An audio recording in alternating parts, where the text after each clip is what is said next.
I'm gonna write a paper, academia, As rude. rural young adult industry.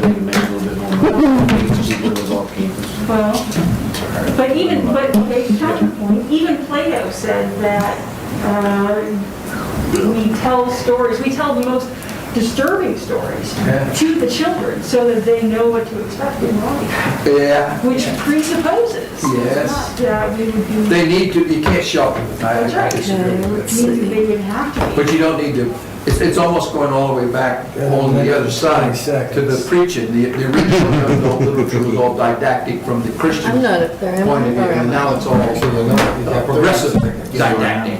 Okay. What was it got to count? I'll live through it one more year. 25 to walk now. I've heard Wapner for a long time.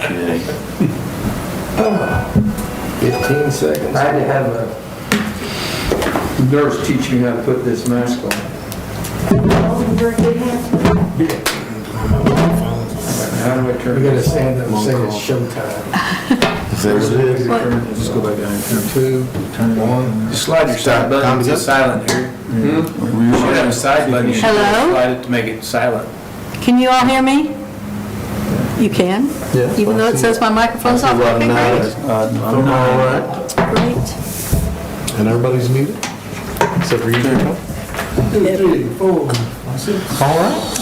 Everybody ready to begin? Please stand for the pledge. I pledge allegiance to the flag of the United States of America and to the republic for which it stands, one nation, under God, indivisible, with liberty and justice for all. Thank you. We're going to move down to the approval of the consent agenda. It's the minutes of the 21st meeting, May bills totaling $732,700.59, the monthly finance reports, the parents and teachers review, the GATE program review, the early childhood program review, and the A+ program review. I've got some questions about the bills. If we can entertain those now, if we want to entertain those later. Anybody else have anything? We might as well entertain them now. Okay. So, I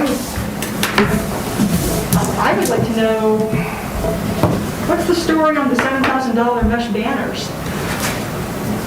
The ones that are by the tennis court? Is that what they are? Yes, those were for yeah. the senior parade. So, And they were they aren't just 7,000, they were the signs that we put in the seniors' yards also. so altogether, the banners and the yard signs, $7,000. Correct. Was that a necessary expense? I think it was, very much so. How is it coming out of, how will it affect our budget? I put it out of public relations, and it was, we are not yet at the 100%. It didn't go over the budget line, in other words. So tapping into the PR budget for that won't have ramifications for programs, for personnel, for any other aspect of the budget? No. That include that impact sign as well. The impact sign, the electronic sign was here, Impact donated that. Okay, they don't have. Yeah. Correct. But the other sign, the yard signs we gave to each senior Absolutely. to put in the yard. Thank you. And they aren't cheap. Any more questions? Dr. Moore? Not for me. All right. Need a motion? Motion. Second. Question? All the ayes? Opposed? Moving on, we're going to go to the adoption of the regular agenda as it is noted, from what I understand, totally? Yes? Second.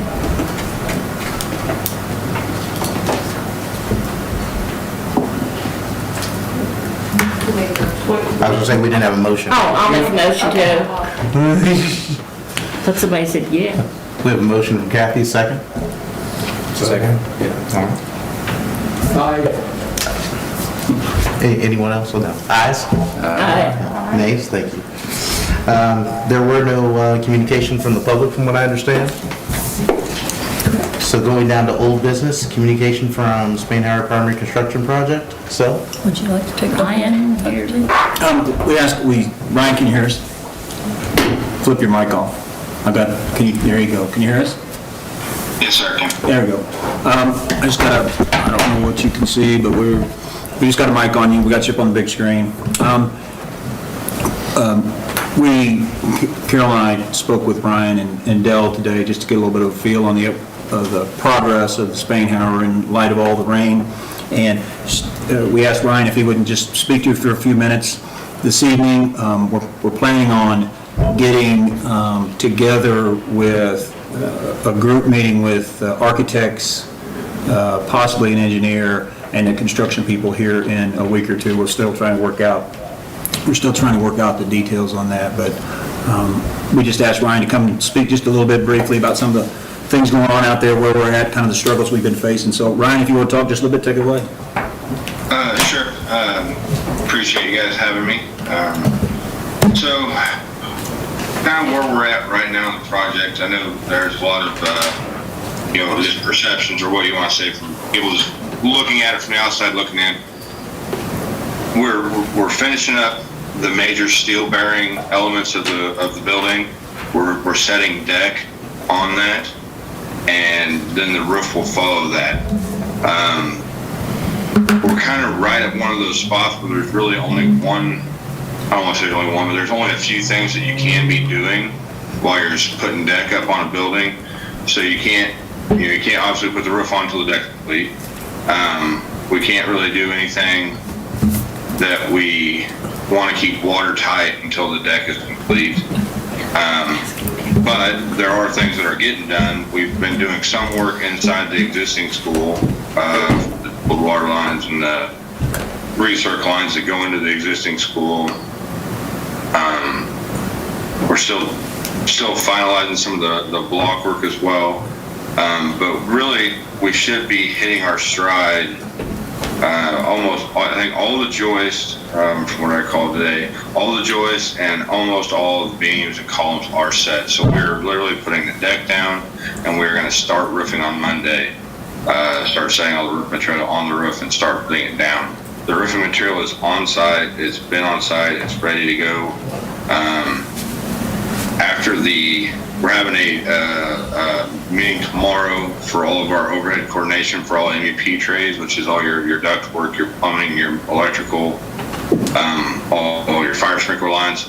All that has to kind of be organized in a fashion of they know where to put it to where it doesn't interfere with somebody else. So tomorrow that's taking place.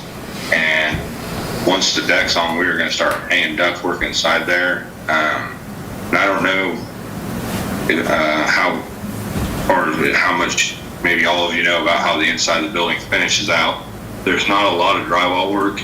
Almost all the masonry walls, they are 80% of what you actually see.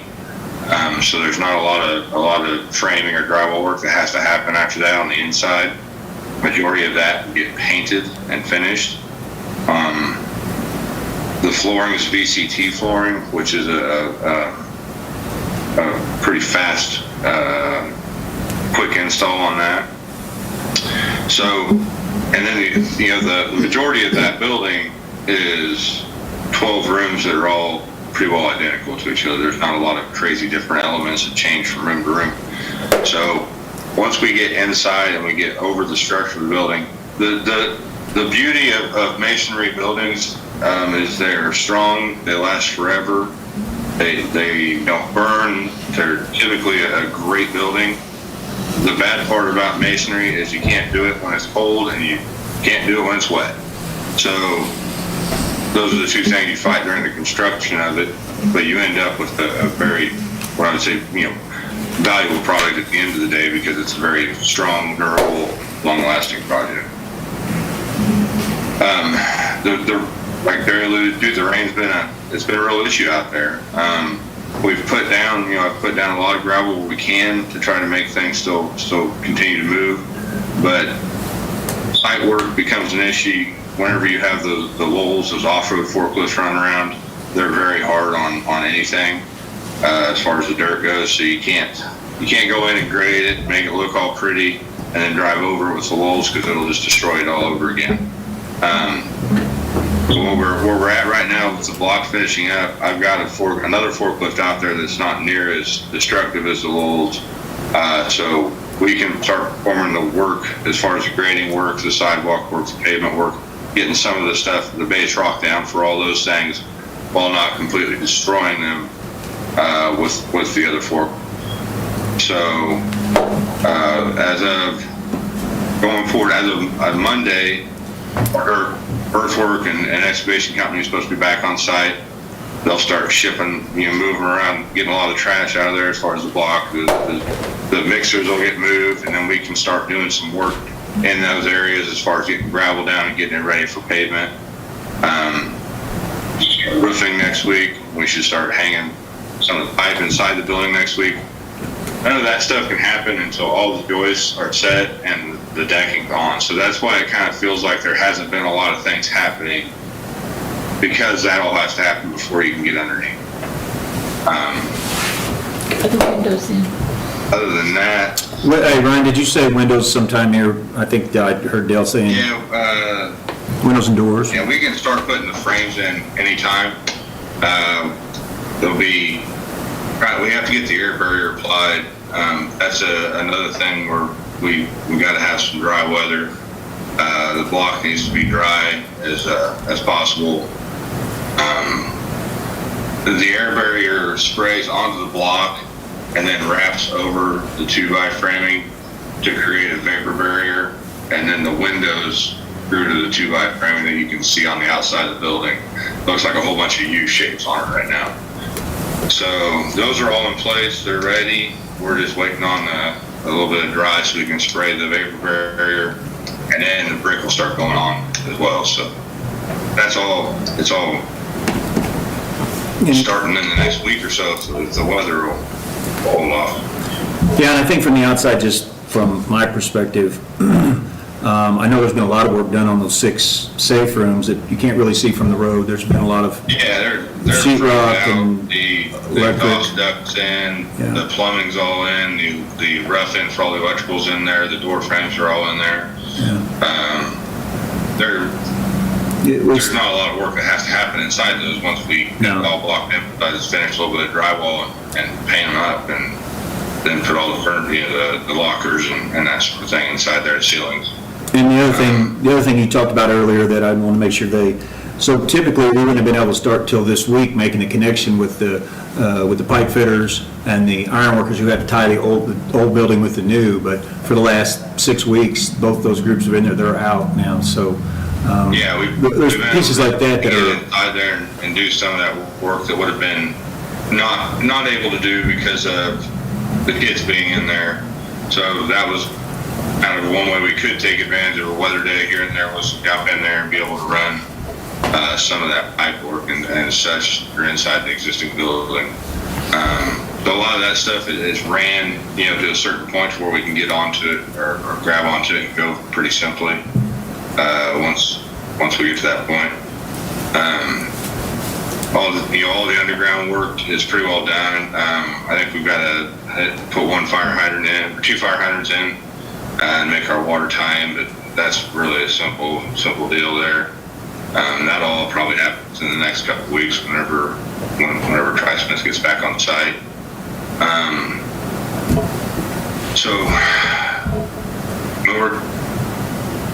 I'll spend the money and I'll put the effort in when it makes sense to do so. As far as we were talking earlier, you can't just throw 50 people at something and expect them to go faster. It's not how it works. If it's not a coordinated effort and they're not going in the order they have to go, more is not always better.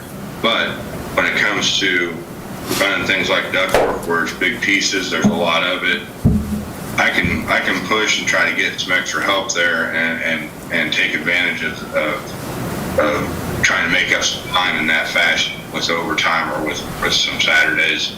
And that's my plan. I'm going to do the best I can as far as that goes. I want to go as fast as we can. The key is to get past the weather and get inside the building where we can really roll. So that's where my next big steps are, working with the mechanical and plumbing contractor and fire sprinkler contractor in a very coordinated effort to spend time and money wisely to make those things go as quick as we possibly can. Ryan, have you had any large errors in the blueprints or not, besides the weather? Is there anything that's really held you back? No, the blueprints have been pretty good, in my opinion. There's been a couple things here or there, nothing catastrophic. I wish we could have gone faster, laying block. We created a few issues for ourselves there, as far as, missing an embed here or there. That stuff happens. It happens on every job. You just hope whenever you're on, like now, where we're pushed for time anyway, that you don't run into a bunch of those. We ran into a handful of those we've had to fix, had to come up with some structural fixes with the engineers. That's not been a huge issue. It's really been the rain and not being able to get any kind of real momentum created. It's been a real struggle. When you work for 2 days and you feel like you're finally turning a corner, then it rains for 2 days, and then the third day after that it's muddier than heck, and you're just out there fighting, and none of those guys want to come to work from that, and it's just been a real morale, tough on morale as far as that goes. But yeah, really the biggest issue has been the rain hitting at the point of the job where you need good weather to really create momentum and get rolling.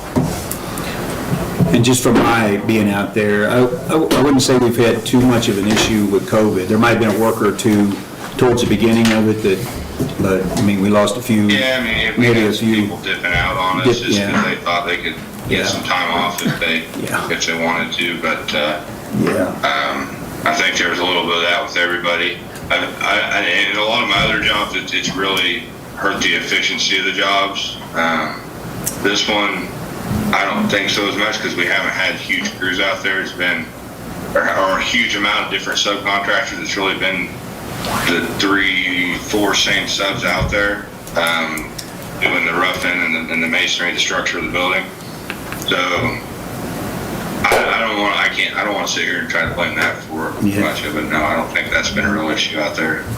What's your estimated deadline, Ryan? So Ryan, what's your estimated deadline? Or at least benchmarks, when are we gonna have this done or that done, whether. Did you catch that, Ryan? I did not. They asked what your projected date was, completion date, or any benchmark that might be coming. So, benchmarks, I'd say the big benchmarks right now, building being dried in completely, looking to try to have that done. Give me 1 second here.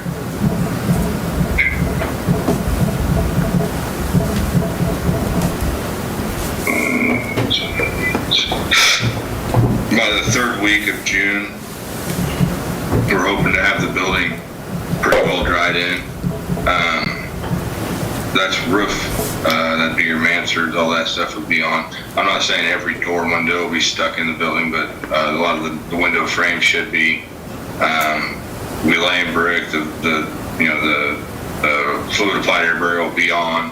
After that, we can actually start doing some finishes. We can start painting, as long as we can get the block dried out. We can use dehumidifiers for that. We do that a lot, and that's fine. We're going to start a lot of the concrete paving work outside will be going at that point. The one beauty to masonry, as far as from an electrical standpoint, is all your conduits are already roughed in. They're in the walls. They're turned out above deck or above ceiling. But then you're just really pulling wire in. That goes pretty fast. Really, the MEP mechanical is what's going to kind of drive us once we can start putting that in. And I have that.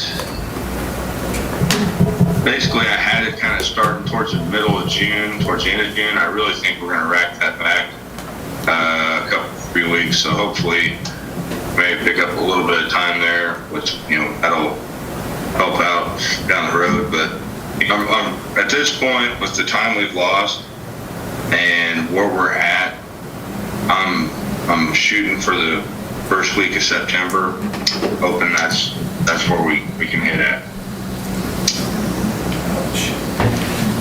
Thank you, Ryan. And obviously picking up anything we can as far as time goes. Like I said, we'll put the extra hours in, we'll put the weekends in, especially when we get inside and weather's not a factor. I can lean on some guys and get some extra help there to get some things accomplished. That's where we're at right now. And I'm working on this every other day just to see if there's any other ways to sequence anything to pick up some time, but and there still may be, because we may do a little better than that, but. Ryan, it's Kathy Green. We want it done fast, but we want it done right. So be sure that, you check all the I's and all the T's and make sure we're, we don't want people coming back later saying we tried to move too fast and. Yes, ma'am. No, and just to be real clear, whenever I say to spend the extra time, spend the extra money to work Saturdays, that's all stuff that's coming out of my budget. That's not gonna affect your guys' budget. This is where I have to help and try to get this moved along quicker to get back to where we wanted to be to begin with. I'm not. The rain's been really, really tough and very frustrating for that project. It's also, I wish we had a little bit better help from the Mason on some aspects, as far as a little more help when we needed it. But I can only hold their feet to the fire so much, or they don't. But so I'm going to try to help out, on my end too, as far as putting more workers out there. I'm going to have more of my guys out there than what I really need. But I'm going to help install all the masonry, or all the cabinetry. I'm going to help install all the boards and hardware. I've got that stuff subcontracted out. I have partners and laborers that I can put out there to help that, and so I'll do that. And also the flooring guy, the flooring contractor is a really good subcontractor. I think I can talk to him about getting a couple crews out there, maybe working nights, and I think we can help out there as well. But there's ways to pick up time. I just don't want to throw money at it, but I'll throw it at it if it helps, and that's what I'm going to do. So we're going to spend the money wisely. We're going to get it done correctly. We're going to make it, high quality product. That's what we strive for, and and still at the same time try to get it there quicker. Anybody else have any questions? Thanks, Ryan. Appreciate it. Sure, not a problem. We'll be in touch. Okay, if you guys need anything, feel free to send me an email. I'm happy to answer anything you guys need. Thank you. Thank you. Yes, sir. Moving along to new business, Ms. Paulette Baker with the CTA report, please. Thanks. Oh, thank you.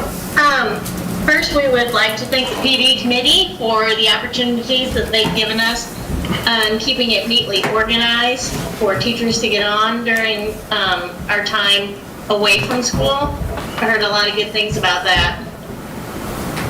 Also, we've had our elections. Mindy Kozlet will return as president. Amy Carney will be our new vice president. Angela Goggenauer is returning as secretary. And Fallon Bosseler will be the new treasurer. Thanks to Deb Foffel and Tanya Johnson for their service. It's kind of neat to see new faces and that our CTA might be growing. The candidate video will be quickly shared to CTA Facebook. Mindy has been working on this feverishly today, and the upload just wasn't working real well. So she hopes to have it done and up by tomorrow. That's with all the candidate, what we did in place of the candidate form. So be looking for that, and if people can share that out, we would appreciate it. It's probably an hour to an hour and a half with all of the questions and all of the candidates that turned in video. So be looking for that maybe tomorrow. CTA ordered and paid for signs for the retirees and teachers of the year. They're not quite in yet. As soon as we get our hands on those, we will get those distributed to those people. And they also will be invited to next year's banquet. That is good. We kind of did the signs in lieu of the banquet this year so that they have something tangible right now. The CTA Teacher Spotlight was a huge success. I don't know if you guys saw any of those little fun videos we put out. We just started that over this time, and our plans are to continue it next year. We've already got some nominees for teachers to be spotlighted. We're looking at doing that either maybe every other week or once a month, because it is quite a bit getting those videos put together and put up. And CTA distributed 3 $250 scholarships to Marshall Public Schools students that are college bound in the fall. Any high school senior that was a child of CTA was eligible to apply, and we had 3 successful applicants and scholarships given. And that's all I have for you tonight. Thank you. Thank Anybody you. Any questions? Thank you, Ms. Baker. Moving on, Ms. Gillespie. Diane? Yeah, I had to get to my unmute Okay. button. Good evening, everybody. I have a couple things I want to share that was not in my report. Paulette actually just spoke about the professional learning database that our PDC put together, and I really need to give a shout out to them with the work they've done. So I'm going to turn on share screen. I hope it'll work there. If not, Carol, just let me know and I'll stop presenting. But I'm not going to go through every bit of it. I do want to show you this database that they have done. So I'm going to go to presenting from my screen right now.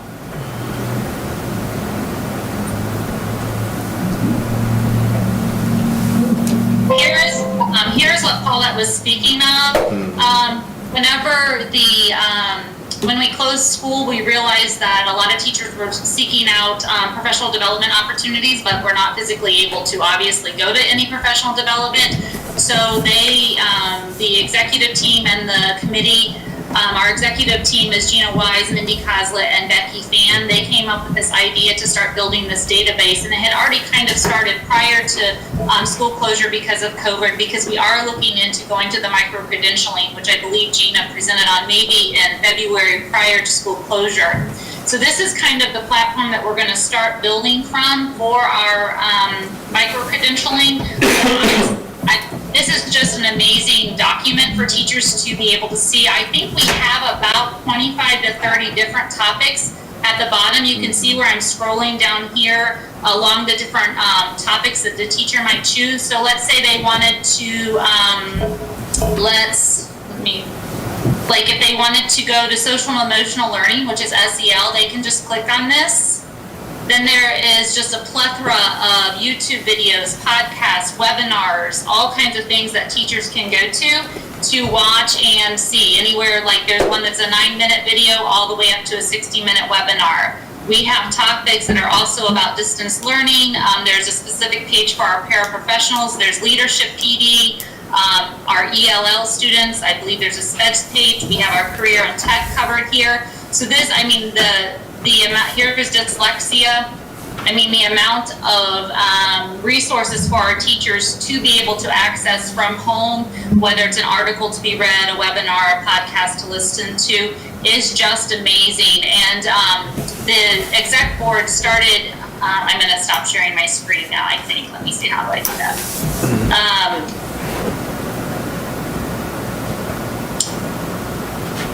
The timeline that they gave, the exec board started working on it, and then we put out a challenge to the entire PDC, and within probably 7 to 10 days, every tab had some kind of learning that our teachers could tap into.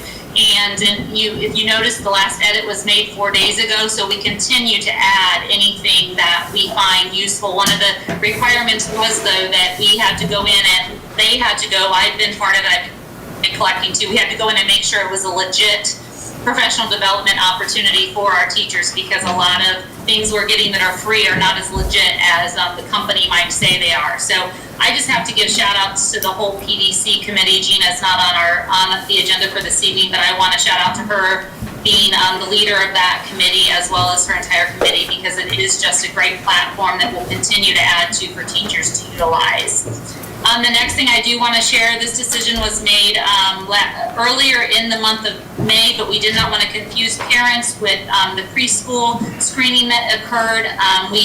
They had kind of a improvised screening last week, so we didn't want to cancel kindergarten screening prior to that and have our parents think that preschool screening was canceled. But we have canceled kindergarten screening, which was supposed to be held on June 2nd and 3rd. We are looking at another way to be able to screen our kindergartners, because that is a requirement by the state and that has not been waived. So we, Mrs. Vaught and myself, along with her leadership team, are looking at ways to have kindergarten screening probably at the beginning of the school year, whatever that might look like.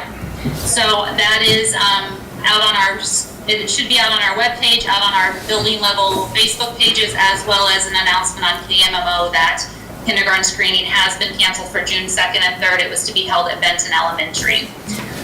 The only two items I put in my actual report for you all to view today for this evening's meeting was our COVID-19 task force. I've listed the 3 goals that our task force is looking at in the event of a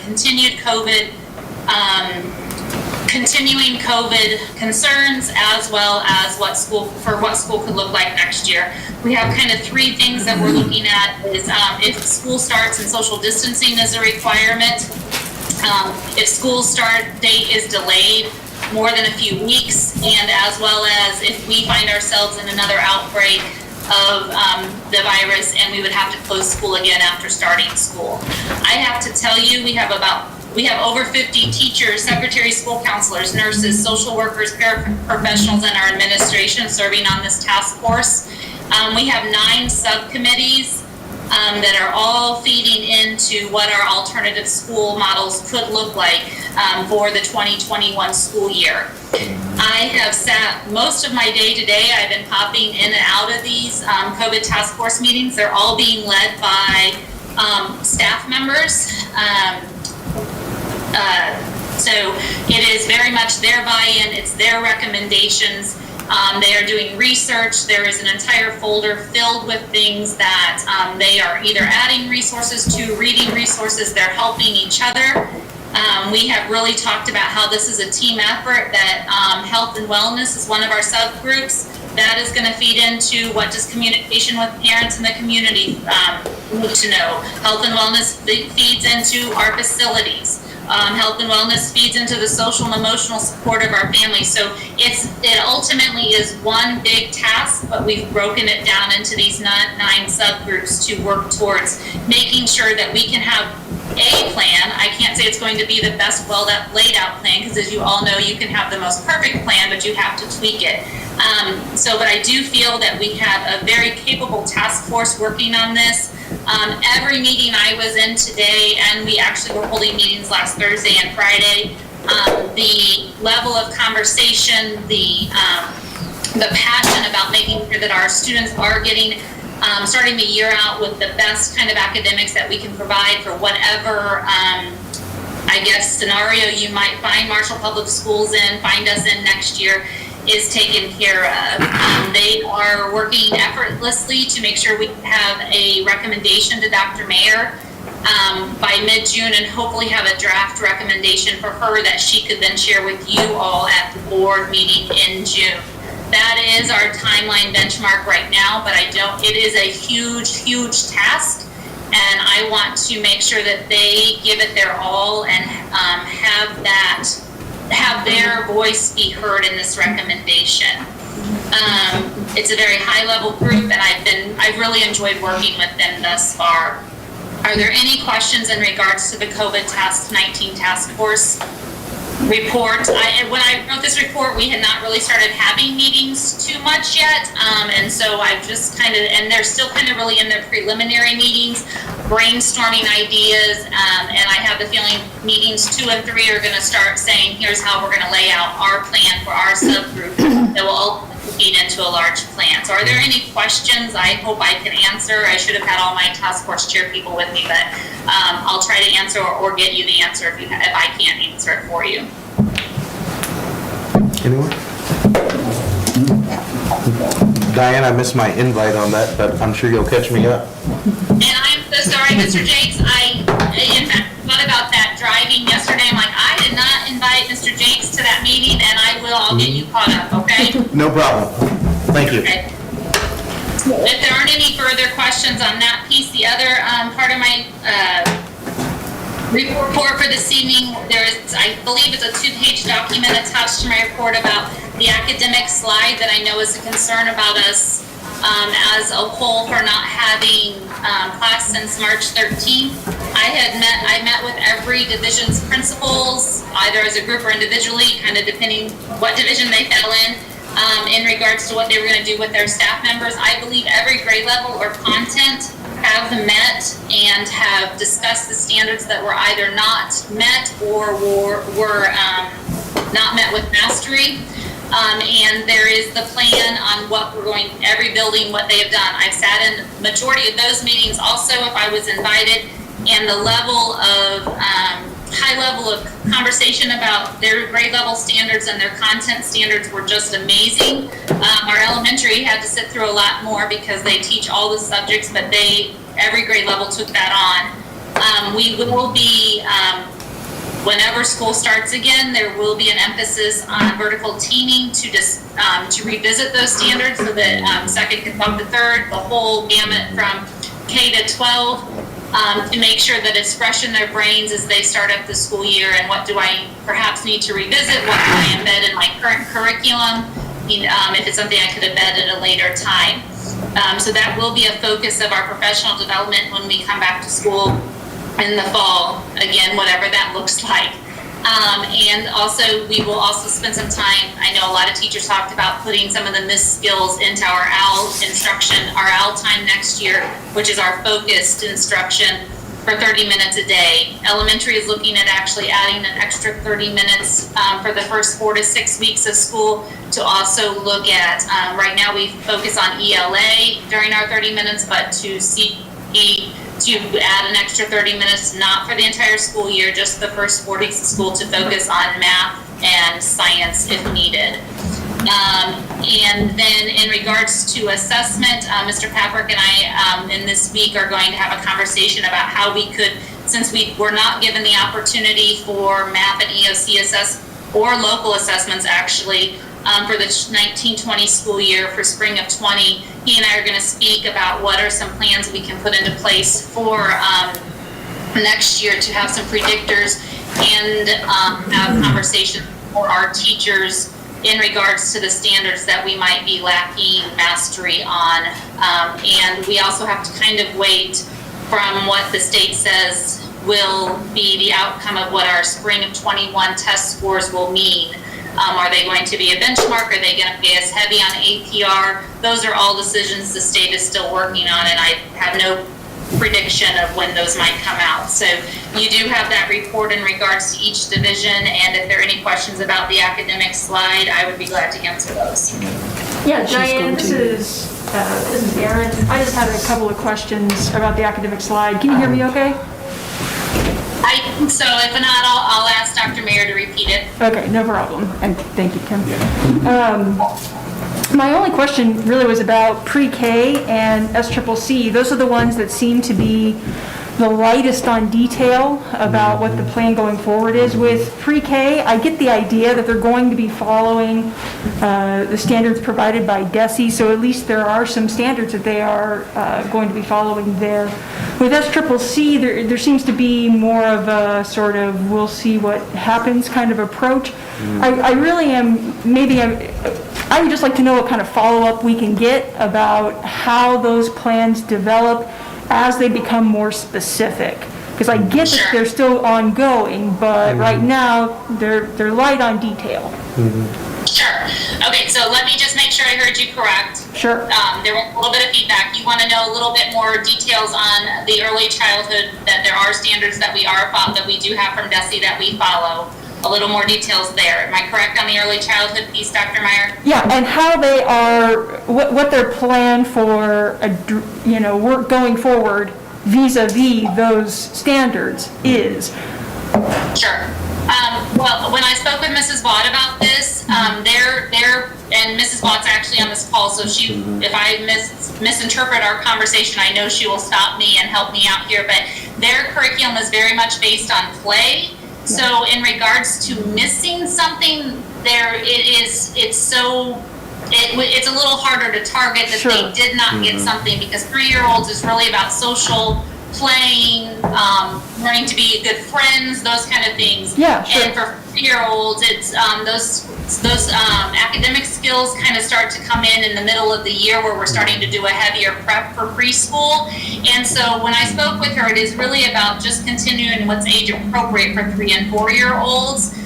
So I don't know, and Mrs. Fogg, please chime in if you want to, but I feel that our conversation was that we did not know that it was so much to target, hey, the kids only got introduced to letters A, B, and C, and they didn't get D through Z of the alphabet, because it's just so incorporated through play, digging for the letters in the sandbox, playing a match game. It's just a different form of instruction than what you would see in a kindergarten through 12th grade classroom. Right, yeah, and I don't mean to, all I mean is, as those plans develop, if they get more specific, it would be great to know more about how those plans are coming together.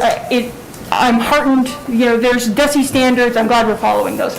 Really, my concern is with SCCC. Okay. Because there we don't have DESE standards to be following.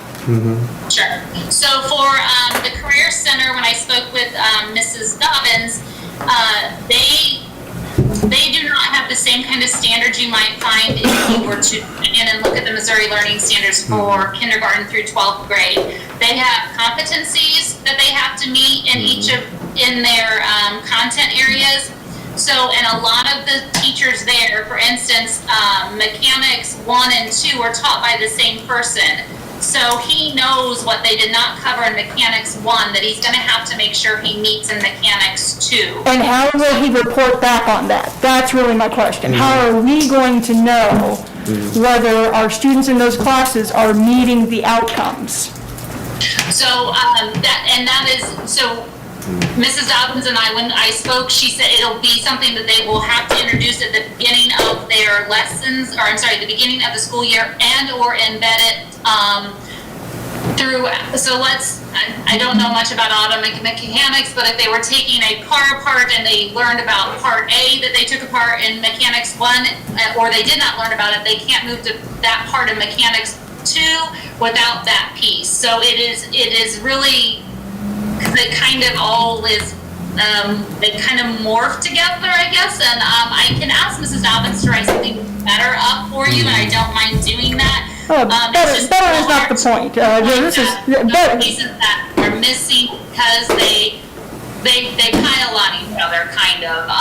If that makes sense, I don't feel like I'm explaining that appropriately, and I apologize. That's okay, Diane. I think it is a question that Mrs. Dobbins is going to have to just follow up with us about. It's really just a matter of what's the assessment process going to look like? How will we know? How will those teachers know? Because if we're holding other teachers... It'll be the same as we would do in a regular academic classroom at the beginning of the school year, is to do that pre-assessment of where did we leave off, what did we know we didn't touch, what we didn't teach to mastery, and that what do we need to embed into the curriculum for the following, into the lessons for the following mechanics 2, or construction 2, or what have you. Okay, thank you. And Dr. Meyer, if you want to put into words in an email more specifically what you would like to have answered, I would be glad to work with Mrs. Dobbins to get that for you and get that to the entire board. Okay. Okay, Can I say a couple things about it? early childhood before we move on. So, can you hear me okay? Yes, we can. So you had asked about what we were doing about the things we'd missed.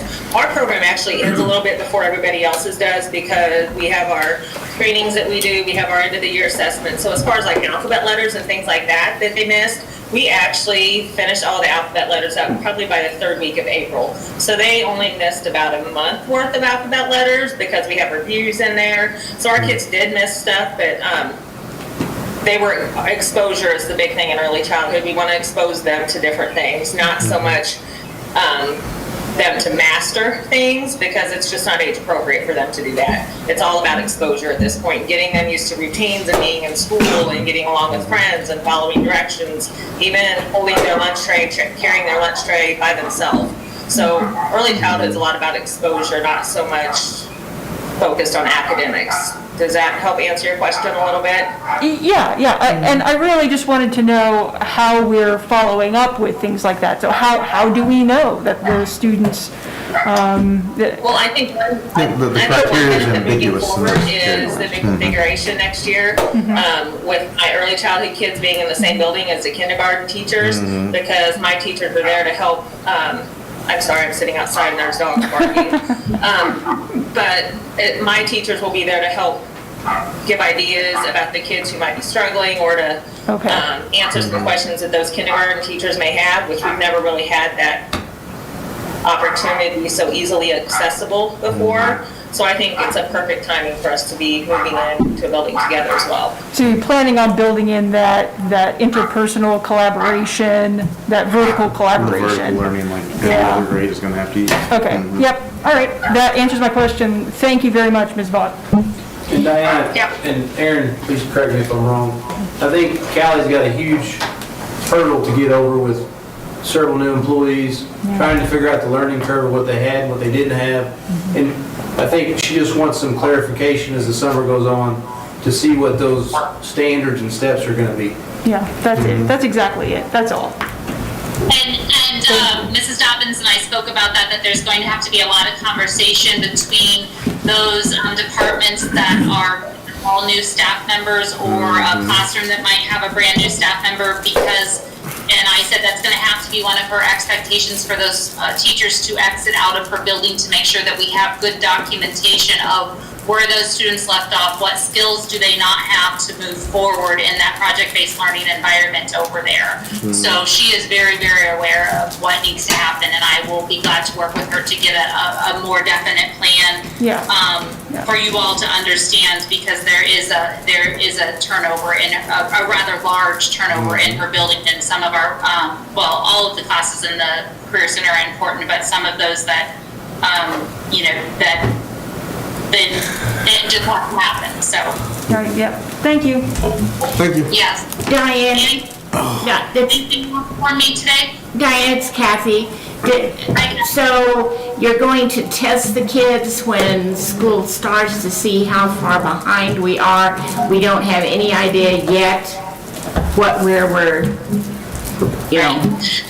So a lot of I've spent a lot of time in webinars and reading, and I feel like I'm living and breathing COVID, COVID school, but a lot of things that I have read is that one of our first things we're really going to have to concentrate on, and I've talked to the task force about this, is teaching kids how to be at school.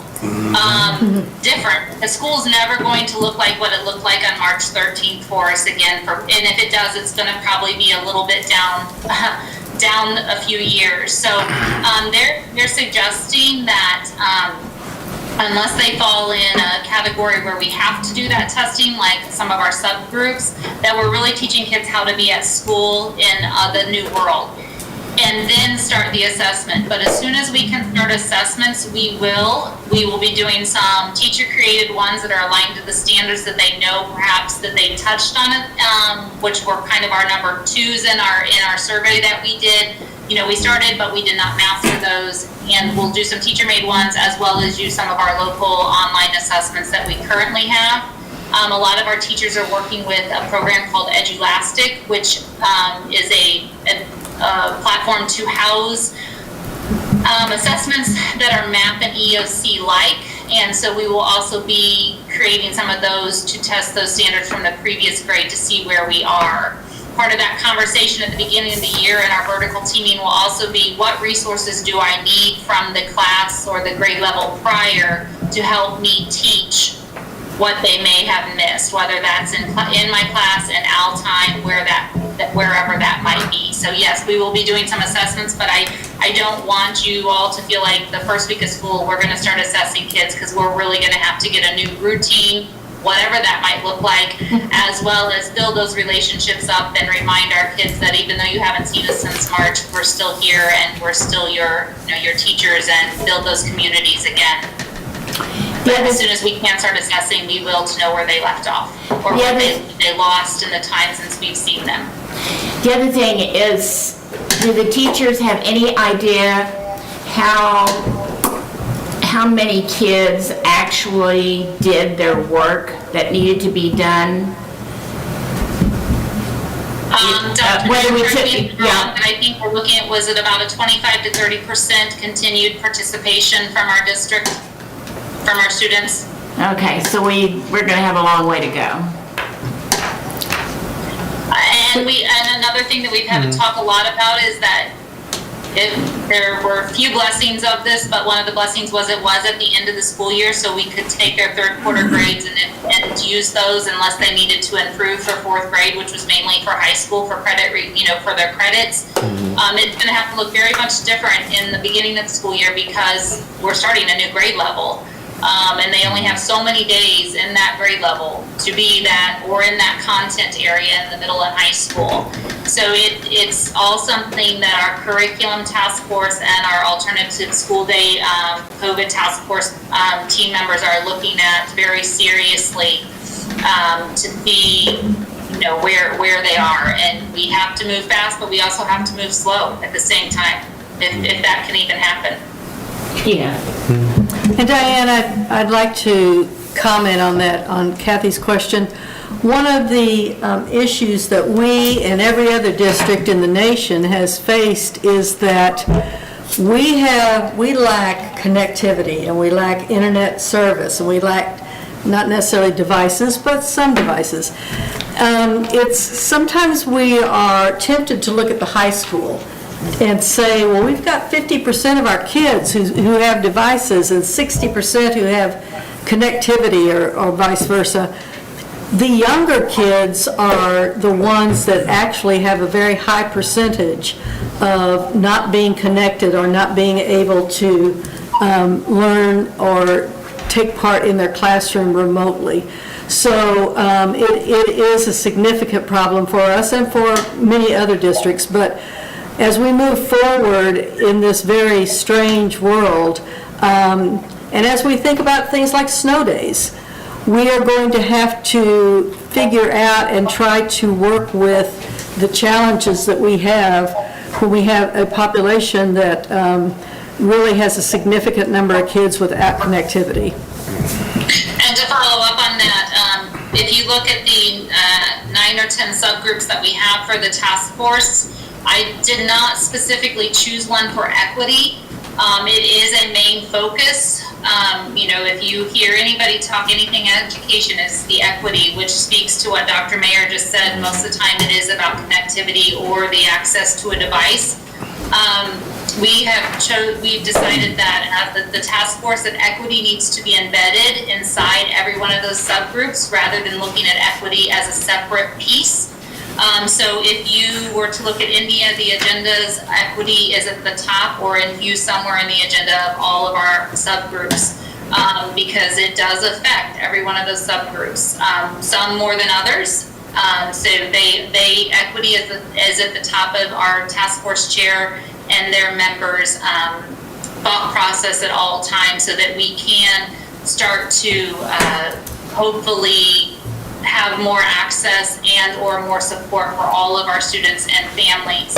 And also we have to remember that if we put a high schooler in front of a device, they know how to maneuver that by themselves. A lot of times a kindergartner or first grader needs to have a parent sitting next to them, whether it's just signing in that age-appropriate support, and if their mom and dad are working or are working from home, that we have to also be thinking about that as we think about our younger kiddos. One thing that I would like to, kind of switching gears and taking a step back, I'd like to talk to you and Grace and Renee about, we just heard from our Excel construction manager that the time frame for the completion of the building is around the 1st of September. We had talked, actually, before we got that word, but then when we started understanding that we were looking more at the 1st of September, we started talking very seriously about a different time for starting our kindergartners, and our kids are going to be in first grade. So would any of you like to comment on that? Mrs. Bell, would you like me to, or would you like to? Renee? Sorry, why don't you can go ahead and I will add in if there's anything I need to add in.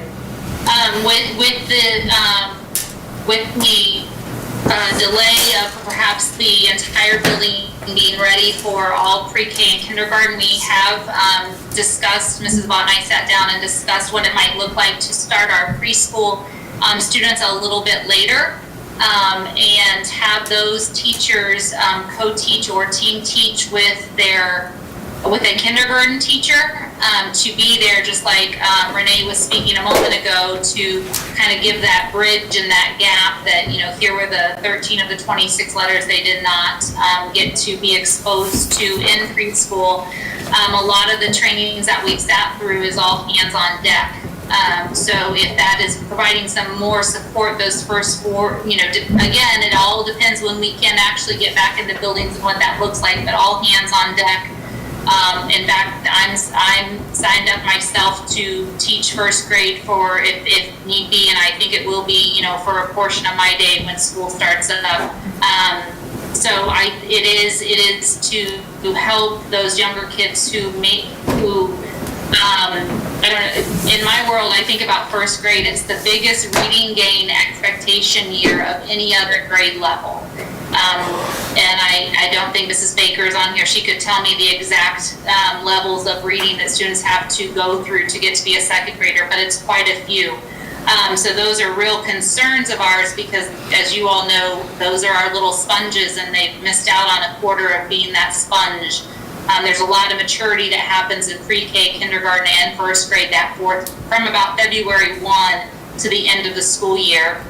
So there is a plan in place that if we get to start school like normal, or even with a smaller group on an alternative schedule, that we would have some co-teaching going on at the beginning of the year for kindergartners especially, and then some embedded instruction from other staff members to help in first grade. Is there anything you'd like to add, Renee?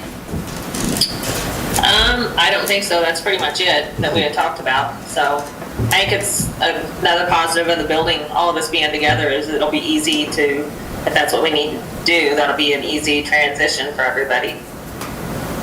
Not to mention that the preschool teachers will know what about 70 of the kindergartners that would be infused into those kindergarten classrooms, which would also help with that relationship building for not having that normal closeout from pre-K into kindergarten. Yeah, 73 I think is what it is. Even if we came in on time. I think it's a good idea. Actually, we were just saying that this is actually a good idea if we've got, especially this year, we have little preschool kids who are just beginning to get ready, to understand what school's about. They were just getting used to going to school, and now we have to do that all over again. So I think that's something that actually will be of value. Well, and our early childhood and kindergarten teachers understand what's age appropriate and how important those relationships are. And Mrs. Vaught being that leader with Mrs. Albertson, I believe that it'll be a great environment for that, the best environment for us to do something like this at this time. So Renee, if we were able to come in on time or just slightly after, would you still plan on doing that for a couple weeks? I will do whatever we need to do. So if that's what we think we need to do, we can do whatever we need to do. I just need to talk to my teachers, and I'm all about having a plan, so I'd rather have time to plan for it and get it implemented well, instead of doing it last minute, so I'm good with whatever. Thanks. Sounds good, thank you. So, anything else for Diane or Renee? No, I had to, oh, sorry, go ahead. Oh, I get crazy. Diana, I think it's hugely important to visit with everybody that's going to be involved. I know you're visiting with all grade levels anyway, but say it doesn't come in early, which I don't see any reason it's going to come in early, that it, say it's October 15th. What is the best transition for all the kids involved, all the teachers involved, all the administrators? Do we wait till Christmas? How does that look? What's going to be the best scenario if it pushes towards mid-October? So just a thought that to visit with people and see what's going to be the best plan to put in place if it pushes more towards Thanksgiving than Labor Day. Mr. Schulte, are you speaking about just the general startup of The general move itself. If the building's not ready, go ahead, Brian. No, I was just gonna say, what he's saying is that the building's not completed on time, and you're saying it's gonna be 2 weeks late. Well, is it better for us to wait 4 weeks? Or is it better for us to wait till Thanksgiving when we actually have a larger break to move kids from building to building or place to place? Or just thinking about what your timelines are? Is that what you're saying? Even back to Christmas. Okay. He just wants us, just if you're gonna have a plan for it, just to plan and talk with everybody and see what actually works best. Probably moving everybody over a weekend isn't gonna probably be efficient, so you might need 4 or 5 days off or a longer bit of a break. So when can you catch it and when can we move those? And really it's been really hard, but I really always wanted to look at things as soon as we get to open something, this is the plan we roll out that it looks like. I'm trying not to tie dates to anything from the academic perspective. Now the building, that's being driven by dates, and that's really falls on Dr. Lorenz and Dr. Mayer. But if they say, hey, this is when we can get into the building, then this is when this plan would roll out. So that would have to be it. It's hard to tie anything for dates right now, Right.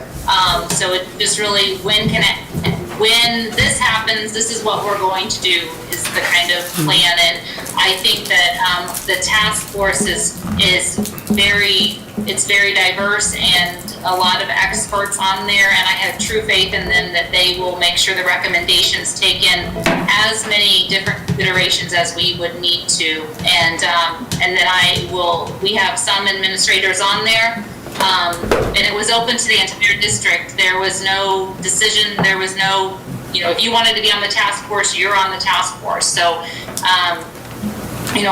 I think we have a good group of people there that are gonna make sure that the plans are getting out to their colleagues, talking to their colleagues, and then reporting back into their subgroups. So as far as the building timeline, I think that would really come from Dr. Lorenz and Dr. Mayer about if this is what happens, what's the best thing to move forward. I'll do what's best to guide those who are making those decisions academically, of course, to be what's best for our students. Thank you, Diane. And Tim just wanted to make sure you guys are looking at the alternatives, not to give us a date or explanation. That's a group, completely a group question. And that's going to be something you're going to have to look at in July, something else we're going to have to look at the beginning of August. I mean, it's going to be determined, in, like you said, on building and completion time, so. This is for everybody. Who's going to tell us we can open or we can't? Us or this, Missouri or? Because of COVID? Yeah. It'll probably be a governor's It will probably be the decision. governor. Yeah. And whatever our opinion is, we can't go, or we can't oppose that decision anyway. Not if it's the governor's mandate. Yeah, state. All right. Thank you, ladies, for that. Mr. Patrick, are you ready? Yes. Hello, I hope you can hear me okay here. Yes, sir. Grace after this. That's fine. So, my report this month dealt with, I think we all expect in the near future to see a reduction in revenue. And so what I did was kind of look at a history of the different revenue streams received by our district, and how they fared during the last financial crisis, how they might fare this time. I'm not bold enough to make any predictions, but we'll look at what happened last time and maybe see something from that. I'm going to share my screen here.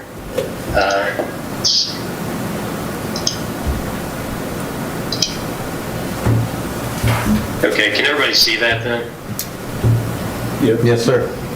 Okay, all right, thanks. All right, so to start with, I just want to make clear that on the ASBR, the revenue is divided into 4 sources: local, county, state, and federal, whereas in a lot of state summary statistics, it's just 3 sources: state, federal, and local, with local and county both being counted as local. I'm going to look at it as if it's 4 sources. Another thing I want to make clear is that not all local revenue really comes from local sources. Prop C sales tax money, which is a statewide sales tax, is counted under local revenue. Also, under county revenue, most of the county revenue does not come from residents of the county at all. It's paid for by companies like Enbridge and Union Pacific and KCPL that have own property within the county. So just to make that clear, if you go to, say, DESE's website, it says for last year that 45.9% of the district's revenue came from local sources. If you're just talking about local property taxes, though, the real number is about 19%. Okay, so to begin, this is just a slide, how bad is the economic downturn this time compared to last time? Nobody knows yet, but this is the Dow Jones Industrial Average close at July 1st. During some of the years of the financial crisis. And then, of course, we got to an all-time high here of 29.5, down to 18.5, and now we're all the way back up to 25 today. It was a good day. So I know that's not an economic indicator or anything, but it's certainly a lot better than it was last time so far. But the bad news is the unemployment rate, of course, is much worse. We reached a high of 10% last time nationally. This, you can see the dot up there, 14.7%. So, in some ways, maybe this isn't as bad. In some ways, it's probably worse. Okay, so let's talk about local revenue here first. This is, of course, local revenue. The largest line item under local revenue is the local property taxes, which is a function of both the tax levy for the school district and the assessed valuation within the school district. This is just a brief history of the levy here in Marshall. We did have that one low year when the pipeline came in and before taxpayers agreed to restore the levy. This is a comparison of the levy. I chose some peer districts here. It's the NCMC schools plus Sedalia, Boonville, Warrensburg, Chillicothe. We do have the lowest levy, as everyone knows. Every penny on the levy right now in Marshall generates about $17,000. So if you raise that to 3.13, you get another $17,000 in revenue. $1 million in assessed valuation, then you raise another $31,200. So we'll see how our assessed valuation turns out this year. But I mean, like for instance, if you just moved our levy to where it is between here and here, between Sedalia and Hannibal, you move it to 412. That's another $1.7 million in revenue. We should always be looking at sources of revenue, I guess is my point there. Of course, assessed valuation, this is about a 20-year history of assessed valuation. I didn't put all the years on here, but our assessed valuation has actually increased quite a bit, 80%. I have a slide in my written report that shows that compares the districts, but our growth in assessed valuation has actually been quite respectable over the past 20 years. This is a comparison of the assessed valuations of the peer districts for 2019. Notice there are 3 districts below us. As expected, those are the 3 smallest districts. The 3 largest districts are at the top. So if you divide the assessed valuation by the number of students as measured by ADA, we actually do have the lowest assessed valuation per ADA among the peer districts. So, a low levy along with a relatively low assessed valuation leads to not a lot of local revenue. Now, the good news is, though, it's a very consistent source of revenue. This is in millions of dollars. So like last year, we generated $5.3 million in current and delinquent property taxes from residents of the districts and businesses within the district. If you look at during the financial downturn last time, from about 2008 through 2011 or 12, however you want to measure it time-wise, local revenue from property taxes did not go down. The only time it went down significantly, well, I mean, there was a little drop here from 11 to 12, but the only time was during that 1 year when the pipeline first came in, and then it quickly got restored by the voters. So while we don't generate a lot of property taxes, relatively speaking, it is a consistent source of revenue. This is just another slide comparing our local tax revenue. And this time it's per ADA. So Marshall taxpayers pay about $2,271 per ADA last year. You can compare that to some of the districts. The taxpayers actually pay twice as much per student. Okay, on to, now, before I leave local revenue, there are M&M surtax interest. We actually make over about $300,000 in interest in the past year. Activity revenue, student activity revenue. Now, I don't know exactly what that line item. I know it says student activity admissions. I have a feeling some of that is entry fees, though, as well. But that's one line item. It's about $750,000 in revenue. And, if we have to have sports without fans, that's going to significantly reduce that revenue potentially, too. We'll have to just see what happens. Going on to county revenue. There are only two line items under county revenue. One of them is state assessed railroads and utilities. And obviously we took a big jump from 15 to 16 when the Enbridge pipeline came online. It hasn't gone up significantly since then, about $100,000. But I want to look at what happened, during the last financial crisis. It did take a hit. It lost about $100,000 in revenue, but it was a one-year hit. In talking to the analyst at the State Tax Commission, and she explained it to me, it has to do with, it's two main things. It's that they put a value on the company, and then they see what percent of that company actually runs through Saline County. Okay. And so, even though Enbridge's market capitalization, for instance, might go up, if it's going up because they're building property, new facilities in other places other than Marshall, their taxes here in Saline County could actually go down. I'm not saying that's what's going to happen, but it's a possibility. Now, the other thing is this is county revenue, but again, this $2.5 million that we got last year, that's not because of anything necessarily the Saline County did. That's because we are between point A and point B of where they wanted to move their oil. So they built a pipeline through here. We generate the most of the peer districts, out of all the peer districts in state assessed railroad and utility revenue. As you can see, Fulton hardly generates any at all. We're at $2.5 million. Okay, the other line item under county revenue is fines and is cheats. It's mainly fines. Now, this did take a downturn during the last economic crisis. Probably people maybe weren't traveling through the county traveling period as much. And I do worry about that line item just because I think mobility has been severely limited. And may continue to be severely limited, which would generate less in traffic fines and such here in Saline County. If you notice, we're pretty good at generating fines here in Saline County, $200,000. We were above everybody except Odessa, which of course is in Lafayette County. We've probably all contributed a little bit to Lafayette County over the years, driving through there.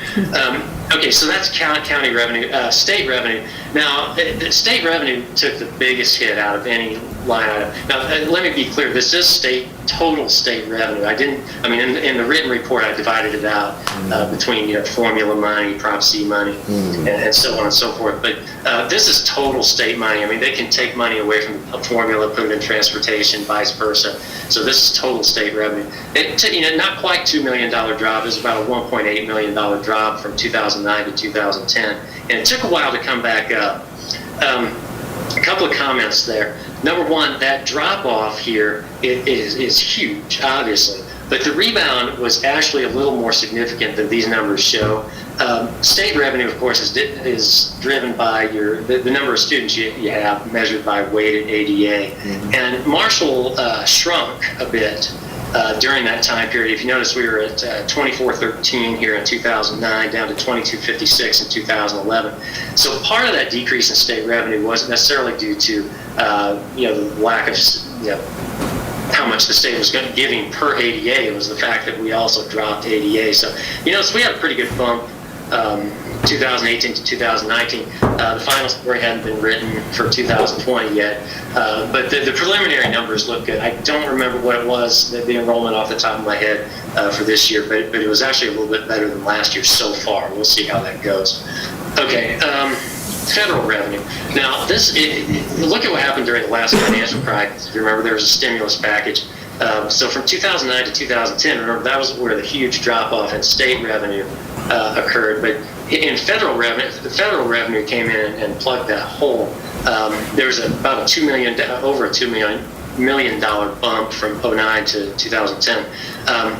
The final story hasn't been written there yet either. The CARES Act is all that's been passed so far as stimulus goes. You can correct me if I'm wrong, Dr. Mayer. I think that's $564,000 that Marshall will get to keep so far, which is nowhere near $2 million. But then, it's not nothing either. Total revenue. Now, this is maybe important, maybe give us a little bit of hope. During the last financial crisis, the total revenue for Marshall never actually took a significant decrease because while state revenue plummeted, the federal government stepped in and filled that. We'll see what happens this time. I think both parties in Congress realize they're going to have to pass another stimulus bill. How that shakes out, we'll see. But there is hope that we don't experience a significant drop in revenue, although I think we have to, at this point, plan for experiencing a significant drop in revenue. This is the history of Marshall's unrestricted fund balance at the end of each year. Healthy 18.65%. I say healthy. You don't want too much. I mean, if you have a 56% fund balance, that'd be great, but why aren't we spending that money on serving our students if that's the case? Got down as low as 12 in the 12s a couple of times, as we remember. But if you have a 20% or 18% fund balance, you're talking about 2 months worth of bills. Households maybe carry a 6 months emergency fund, but a household's income can drop to zero. A school district's income cannot, so you don't have to necessarily have 6 months worth of bills in your emergency fund. A comparison, Sedalia, obviously, they have a huge fund balance there. Marshall, we're here, perfectly healthy and stuff, at least by MSTA standards. Warrensburg's a little lower, but they have plenty of revenue coming in. Chillicothe is the one that needs to worry. Their student population has shrunk significantly over the last 5 years. You can see the graphs in my report. And very low fund balance, so I don't know. We're definitely better off than them right now financially.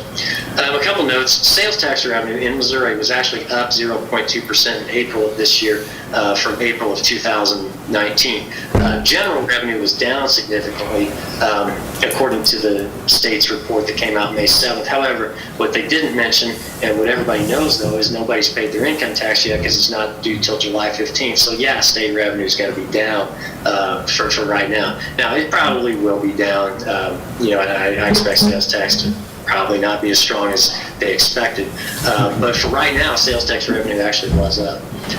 Passage of a second stimulus bill is a strong possibility. I think both parties are in agreement there. So that this month, I put some stuff in my written report about expenditures, but that's what I'm going to focus on in this next year. Next month is the expenditure side of the equation. So I'm now going to unshare this. And you can tell me if you have any questions there. A lot of good information. Have we received the written report yet? I don't think I've seen it. No, it wasn't in the packet. Yes, please. Okay, I'll do it right now as soon as, if nobody has any questions, I'll do it right now. Anything else? No. That is all, sir. Thank you. Thank you very much. All right, thank you. Yep. Grace, I understand that you have some information to share with us as well. Grace was not on the agenda, and I so graciously asked her at the last minute if she would make some comments. Okay. I'm wanting me to share the exit survey is what is that? Yes, please. Okay. I will share my screen with you as well. So Dr. Mayer came to me with an exit survey, and we decided the best method to present it to teachers and staff members who were leaving would be through Google Forms. That way everybody would have an opportunity to anonymously give us some feedback. So.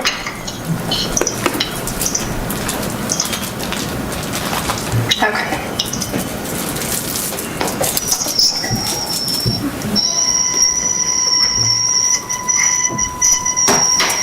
Okay, can everyone see my screen okay? Yes. Okay, wonderful. So looking at this, so far we have had 14 staff members who have responded to the survey. And so I'll just go through each question briefly and kind of see the pie chart. The majority of our respondents at this time were teachers. Grace, this is anyone leaving or just retirees? I just want to be clear, this is anyone that left the district, correct? Yes. That left employment? Anyone who left employment, retirement, or resignation. Okay, so the next one looks at how long have you been with Marshall? The majority of the people leaving have been with Marshall for less than 5 years. And I will share this entire presentation out, or Dr. Bayer can share it out after the meeting. Looking at the reason for leaving, the number one reason for leaving was relocating. And as we'll talk later when we get down into the comments, we did not have a selection for retiring. So a couple of people who completed the survey made mention that they selected relocating, and they really should have selected retirement, but it wasn't an option for them. So it's something to change for the future. I feel my job at NPS is important. So 64% of the people strongly agreed with that, 21 agreed, and 14 were neutral. I'm satisfied with my overall compensation. 42% agreed, 21% were neutral, 21% disagreed, and 14% strongly agreed. My supervisor and I have a good working relationship. The majority of people at 64% agreed with that strongly, 21% agreed, small percentages were neutral or disagreed. And in the full presentation, I believe you can see those numbers more clearly. My supervisor recognizes strong job performance and acknowledges it. Over half the people at 57% strongly agreed, 21% agreed, only 14% disagreed. And please stop me because I can't see any of your faces when I'm presenting, so if there's a question or concern, jump in. I'm just kind of blindly sharing, looking at my computer. The culture of NPS is healthy, supportive, and uplifting. 42%, almost 43% were neutral on that topic, 35% agreed, 14% strongly agreed, and a small percentage disagreed. That's 7.1. NPS is dedicated to my and all of my colleagues' professional development. The majority of our staff either strongly agreed or agreed. Employees of NPS are willing to take on new tasks needed without fear. So looking at this, 28% strongly agreed, 35% agreed, 28% were neutral, and a small percentage disagreed. In NPS, employees adapt quickly to challenging situations without an abundance of complaints. Over half the people agreed, 21% were neutral, and 21% strongly agreed. I would highly recommend Marshall Public Schools to a friend or colleague. So the majority of the feedback was either strongly agree at 35%, neutral at 35%, or agree at 21%. We did have a percentage, and I can look back in actual form, that strongly disagreed. I've enjoyed my time working for Marshall Public Schools, which I found was interesting after the previous slide, that 57% of people agreed, 35% strongly agreed, and a portion were neutral. Additional comments, I won't read through these, but these just kind of added to it. A couple of the comments were about The options should have been retirement. Some of the comments are positive. Some are a little more just feedback. So I will let you read through those at your leisure. The last slide just says, as of today, and I just checked it before I started talking, that we had 14 total respondents, and then there were 7 that wrote additional comments. So I will stop sharing. If anybody has any questions. This is a real And small I sample. just put together the information. 26 or? Yeah, what's our total We have- turnover? We have, the survey is still open, and I sent a reminder today. What was our total turnover for the year?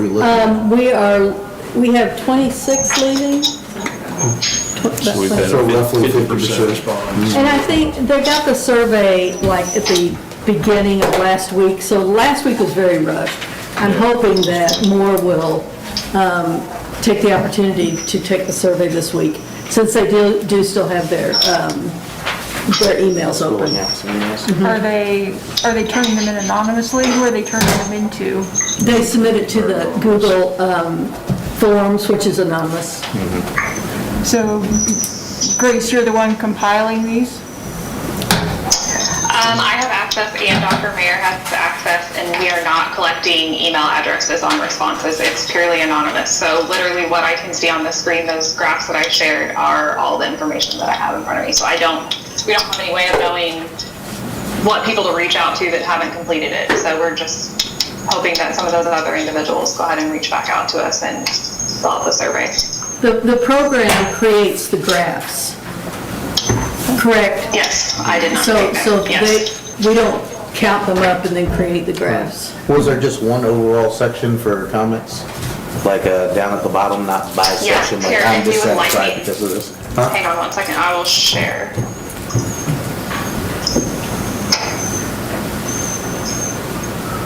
So employees received a link to the survey, and this is what kind of their view of the survey. Okay.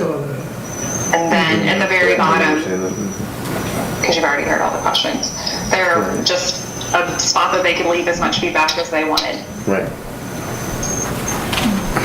And so if you want to see what I see when I was putting the information, this is what I saw for each one. So you get a dashboard. Grace, the comments went by kind of quickly there at the end in your presentation. Are we going to have a copy of the They're supposed to get presentation? emailed out, is what she was saying Yes, at the we're gonna beginning. send it to you. Yeah. Okay. Yeah, I was trying to Yeah, read those sorry, quickly I just too. didn't, it's hard not seeing face to face. I had no idea if I was going fast enough or kind of what information you were wanting. But yes, I will send that out, or Dr. Mayer, you can send that out if you wish. Really, I just put it together in the slideshow and created the form in Google. She did all the work. If you want to know the truth, she really did. Thank you very much, Thank you, Grace, for your time. Thank you for taking care of that. No problem. Moving along, we'll have the Assistant Superintendent report. I'm going to jump over the track just a minute. I'm sending a hard copy around. I know I just got some of that information to you digitally just a little bit earlier today. A couple other things that are going on. I'm not talking about Spain Harbor. We've talked about that enough tonight. At Beaker, the maintenance are we're moving the lockers out of the high school and moving them over to the boys' locker room at Beaker. Working on that project right now. The tech, I sent you out some photos. I'm not going to pull them back up again, but some of the things that some of that E-rate money's been going for, you got photos of that in your email, is that correct? That's amazing.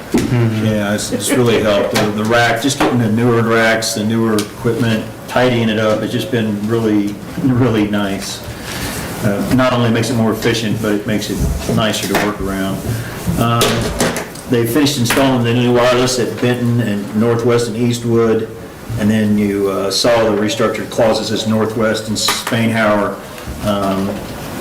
which is where they're installing the rack mounts from some of the equipment we purchased with E-rate monies.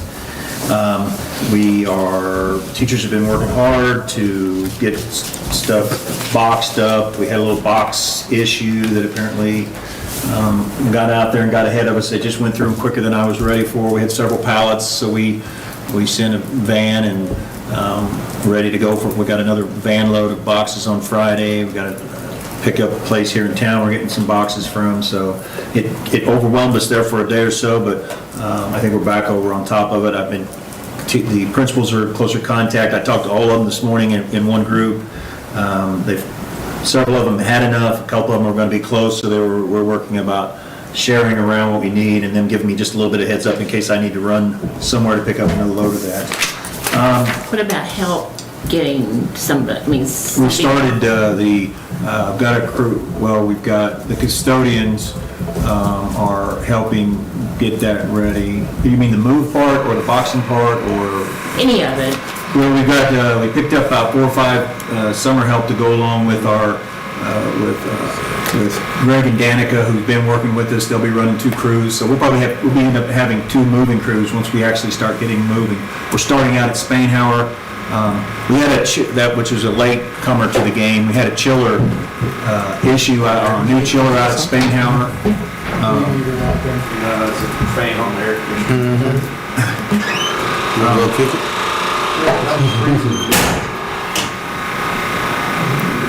Let's see if it gets a little kick. Or a hammer. So we had a little bit of a hiccup on the chiller out there. I'll let Tim get in here. Very talented, Jessica Mann's got very skills. skilled. Turn it off. Shut it off. So I was going to say, pull it up. So they have done a really good job out at Spainhauer. That's where we're starting this move, getting started at. So we're pulling all their stuff out, getting it boxed. But the chiller has been having issues, so we really are just getting ready to start going back in, because once we start waxing or doing anything that's coming back, we can't have the humidity in there. So they got one phase of the chiller out there going. It's under warranty. We don't have to worry about that. They're coming out to get that side of it fixed. So. It's brand new. Yeah, it's about a year and a week old, they're covering it. So, yeah, that's what I was, yeah, it's always something. So the track piece, originally, whenever we talked track, we were hopeful, and the reason why we put $250,000 aside, we were hopeful that we could strip off the surface that was on that track, do some patching, and go back over with laying out a new track surface. I've had Mike Mahaffrey from McConnell Associates come out and set up their transit. They shot our whole track. I was out there with them. They showed me exactly what had happened. When the track was put down initially, it was done with two lifts, not 2 lifts high, but 2 lifts wide to make the track surface. Well, where in the middle of it was, it hits right around lane 4 and 5. When you're out there when it's raining, there are some places you can noticeably see a puddle up. But when they shot it, the entire lanes in 4 and 5 had sunk almost an inch from where it originally was. And not only that, the reason why they're bidding this to put 2 lifts of asphalt on it, the pitch of the track is not correct for runoff? Yes, for runoff and drainage, or the water isn't going to our drains. The water goes to the edge of the track, sits there, and goes back underneath the track. So we're having water issues. Some of that water issues with that. So part of this, what they put in there, what you see in there, is actually getting that slope over to the drain, so when it does come off. Is that the reason for the curbing, then the inside curb, or is that something else? So I asked them to price the curbing separate. I asked them to price, the track coaches had asked me about jump lanes, about changing the sand pit into, instead of one long with pits on the end, 2 shorter ones with 4 pits. So they had asked me if we could do that, so they could always have 2 lanes running whichever way the wind was going for them. They asked about lengthening that pole vault pit by extending that pit, and that one was actually the cheapest thing. The curbing was another piece that it's nice on that inside of that track to have that curb as a start and stop place. Eventually, if you ever turf, you would have to go back and put that in. So I just asked them because I had no idea what it was going to cost for this kind of square footage. That piece could come out. It's up in the air whether you did or didn't want to do something with the long jump and pole vault lanes, but the biggest cost is in that 2 lifts. So that's basically almost 4 inches of asphalt lift, 2 lifts of 2 inches. Throws it into a little bit of an issue over there where you come on to that from the concrete at the stadium. You're actually going to be concrete here, and you're going to be up, and they're going to have to do something it's going to be a rather steep up because they're going to grind some of it down, but they're not going to be able to get that whole amount taken out. So it's going to be elevated above. Right now, when you look at the concrete to the track, it's smooth, and the asphalt is going to come like this, so there's going to have to be a slope poured to try to ramp down that, to try to ease that, get up onto that track, if that makes sense. Is the curbing is that looking forward to a possible turfing of the football field? Yes. So what you would have, if you didn't bump the asphalt on the inside of that curbing right now, you would just let the asphalt run to a stop point, backfill with dirt to your drains, and be done. If you came back in to do turf later, you would have to go back in there and cut a square. You'd have to cut a ring around that and pour your curbing up against that asphalt later. So that's why. Asphalt and rubber. Yes, I'm sorry. Yeah, asphalt and rubber. So that's the curbing sort of a stop point for the inside of the track and possibly the beginning of turf. You don't have to have it on the track piece, but if you do turf, you'll have to have a break point there. Is the curbing going to help with the drainage? The backfill is what's going to help with it. Well, getting the pitch of the track right, and then getting the dirt from the point of that edge down to, so the drain's set out here, but it's so flat, the water just gets off the track and sets there, and it never gets over to where our drain pipes are at. So it sits right around, a lot of it sits around the inside ring of that, and it seeps back up underneath the track. So, and he showed me, I was like, man, I can't believe that we're going to go this way. But he uses a big, so when they asphalt that to get that pitched, everything's all GPS now, which is amazing to me in construction from my days of construction. But everything's shot right on to grade. But he showed me, laid straight, we walked around the track together, and he laid that 10-foot straight edge across all those lanes, and you could run your hand, and for lane 4 and 5, almost every place, you could stick your hand underneath it. That's how much of it, and you could see it real clearly. So my hope was shattered quickly when I realized we weren't going to be able to just go in there and patch a few places and then come back with an overlay. Well, I shouldn't say that. That's always possible, whatever you want to do. So what I've done is I've asked McConnell Associates to tell me what they think what it would take this is what they think it would take to fix it right. And so my question to you is, if we want to move forward on this, I will move this out to bid, and I will try to encapsulate what they're saying it's going to take to make this right. Because I'm sure there are companies that will come out here and back up an asphalt truck on that and lay it right over the top just like it is, paint some lines, and we could go. And we may want that. I don't know. Maybe this other is not what we want, but You just got to fix it later on. I need advice from you about how you want me to proceed, if you want me to proceed, any and all of that. Well, my question is, can we afford that extra $250? You have it already earmarked. Can we afford this with the situation we're in financially now? Well, understand, we're not asking for $250, we're asking for $425. We already got $250 earmarked. Yeah. So that we're going to need another $250. Well, no, I agree if we did the entire project. Right. But we could come off that substantially. Well, what can we afford? Yeah. And what can you afford to do twice? The thing is that Because that's where we are now. if we put it out to bid, we don't have to accept any bids. I was going to say, that was the thing. You know, we can get 2 alternatives, we can ask any track company to come in here and bid per these specs for option A, and option 2 would be a resurface of the existing rubberized track. McConnell and Associates could build that spec as well. You know, they're the one that's came in here and done all the work. You know, if they help us, you know, control the bid specs, then, you know, they know how to build a track. I truly believe I it. got you. But if we get 2 or 3 companies to come in here and work off their specs, you know, we'll have to have some oversight, obviously, but you may get this entire package for maybe $100,000 less, or maybe $100,000 more. But we might get you know, we have told people that we are going to resurface the track this year. And so we got to have a good reason why not to. Obviously, money's a good reason, but I think we need to at least put it out to bid other than say, oh, that's too much.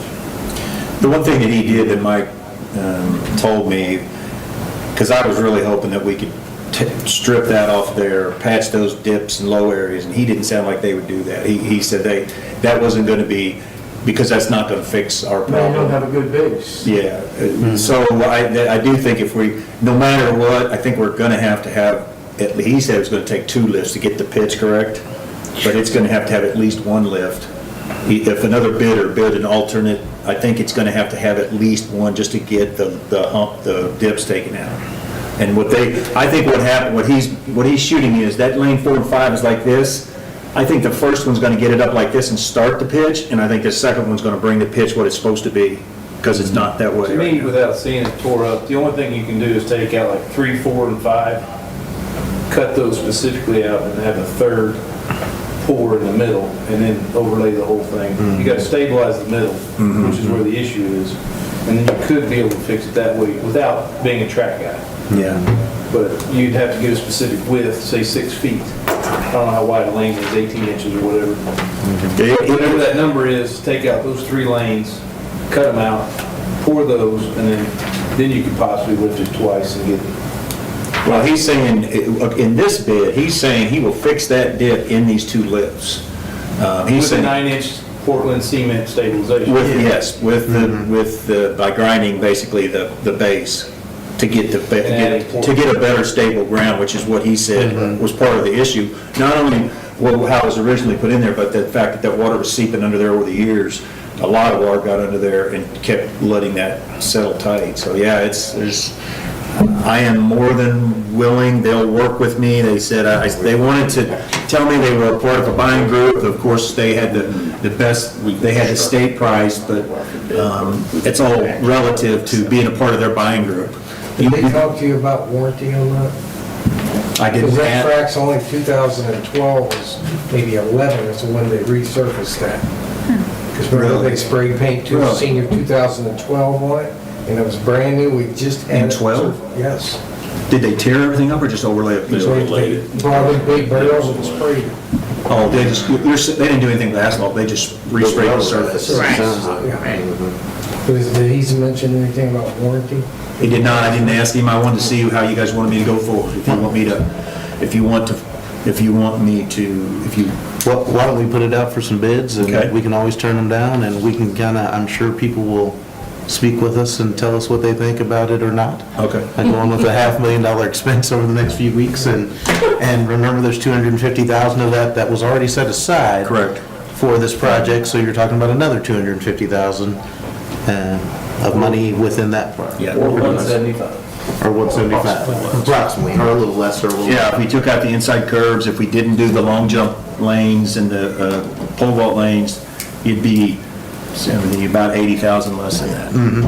Well, I mean, the pole vault box is inexpensive, especially if it makes it safer. I think would be a pretty inexpensive add, whatever we do. Yeah, I agree. If we do something. I agree. And we have to put a new pole vault box in anyway, so this is going to allow us to use more of that concrete pad that's poured there, push the mats back further, cut in a brand new one, and put a brand new one in. So. And I noticed in here it says new box will be provided, so that means we'll be paying for the new pole vault box?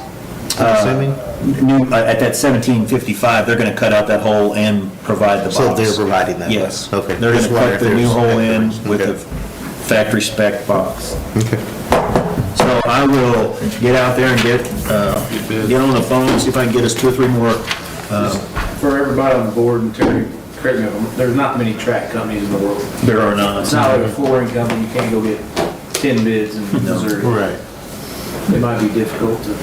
It's going to be a little difficult. Before I was working with ATG when we were talking about turf. Well, ATG teams up with McConnell and Associates. Typically, ATG does the turf, McConnell does the tracks. That's what, they're pretty big in Missouri. They do have some, and I talked to both Joe and Mike at McConnell and Joe at ATG. They'll get me a couple of the people that typically compete with them, but it didn't sound like there's going to be much more than a couple that they were going to be able to find that even did this. So we'll see. I'll let you see. We can decide. I'll get it as soon as I can get some answers from them. Terry, when you get those bids, can you get a time frame for all of them? I will. The one I have from McConnell, though, so just so you know, McConnell has a window. They're finishing up in, I think, Blue Springs right now. When Mike talked to me the other day, well, actually, Robert was the owner of McConnell, one of the originals. He came out first because Mike couldn't get to me. I've been on trying to get Mike a meeting set up with Mike for a month. But anyway, he said that they have a window in July that they can roll in. So we'll see. When I talk to the other people, if I get other bids, it's gonna have to be because track practice starts. I'm not sure. Do you know that, Jim? Jim? When's track practice start? Track practice track's a spring sport, so around March Well, 1st. cross-country then, I guess, we're talking. Yeah, cross country. Yeah, I mean, we don't necessarily have to have a track for cross country. I mean, it's not. So if we said July and August to do any kind of track work, we'd be okay. Yeah. Because I would probably tell them that we would need to have them out. We would need to have them out by the start of Last school. weekend in August. We would need them out by mid-August. Okay. I will, does anybody else see anything on there that they want changed, they want me to ask about other than Is there anything time of completion? is there anything that can be not done? I mean, all of this needs to be done to bring it up. Well, that's what we were talking about there, about the. You could skip out the curb. The inside. Well, I know that, Well, but you could go with an alternative bid, and that's what Terry's gonna give. Just resurfacing like they did in 2012. yeah, but then, I don't disagree, I'm just saying, It's an option. it's an option. We'll have Yeah. options. We can It's talk about, just we need to wait to see what the people have. options are before we talk about it. yeah, okay. They do. Got anything else for us today, sir? No, I just make sure I'm understanding what Tim is saying, another type, you're talking about the same type of bid, I just bid here, only, An alternative bid, which would be alternative B, the only tear the rubber off and resurface the existing asphalt as it is. with one layer, or do they like, Whatever, I don't know how many layers. because that's what they're saying here for $425,000. I'm just talking about re-rubberizing the track. I understand that we have some Issues to fix issues down the with the road. base. And That's not what I want to do, but I think that's the part where McConnell didn't act like they wanted to do that, so I don't know if I can even get a bid for them to do that, so I will find out. That's what we need to know. Okay. That's what I was asking. Thank you, sir. Dr. Merritt? Well, I just have a few things. They've kind of been taking up a lot of important time, however, and one of them is the conference's position on summer and pre-fall activities, especially sports. So in the summertime, we in the district usually have coaches that sponsor camps, and we have band practice. That is, and marching practice begins in August.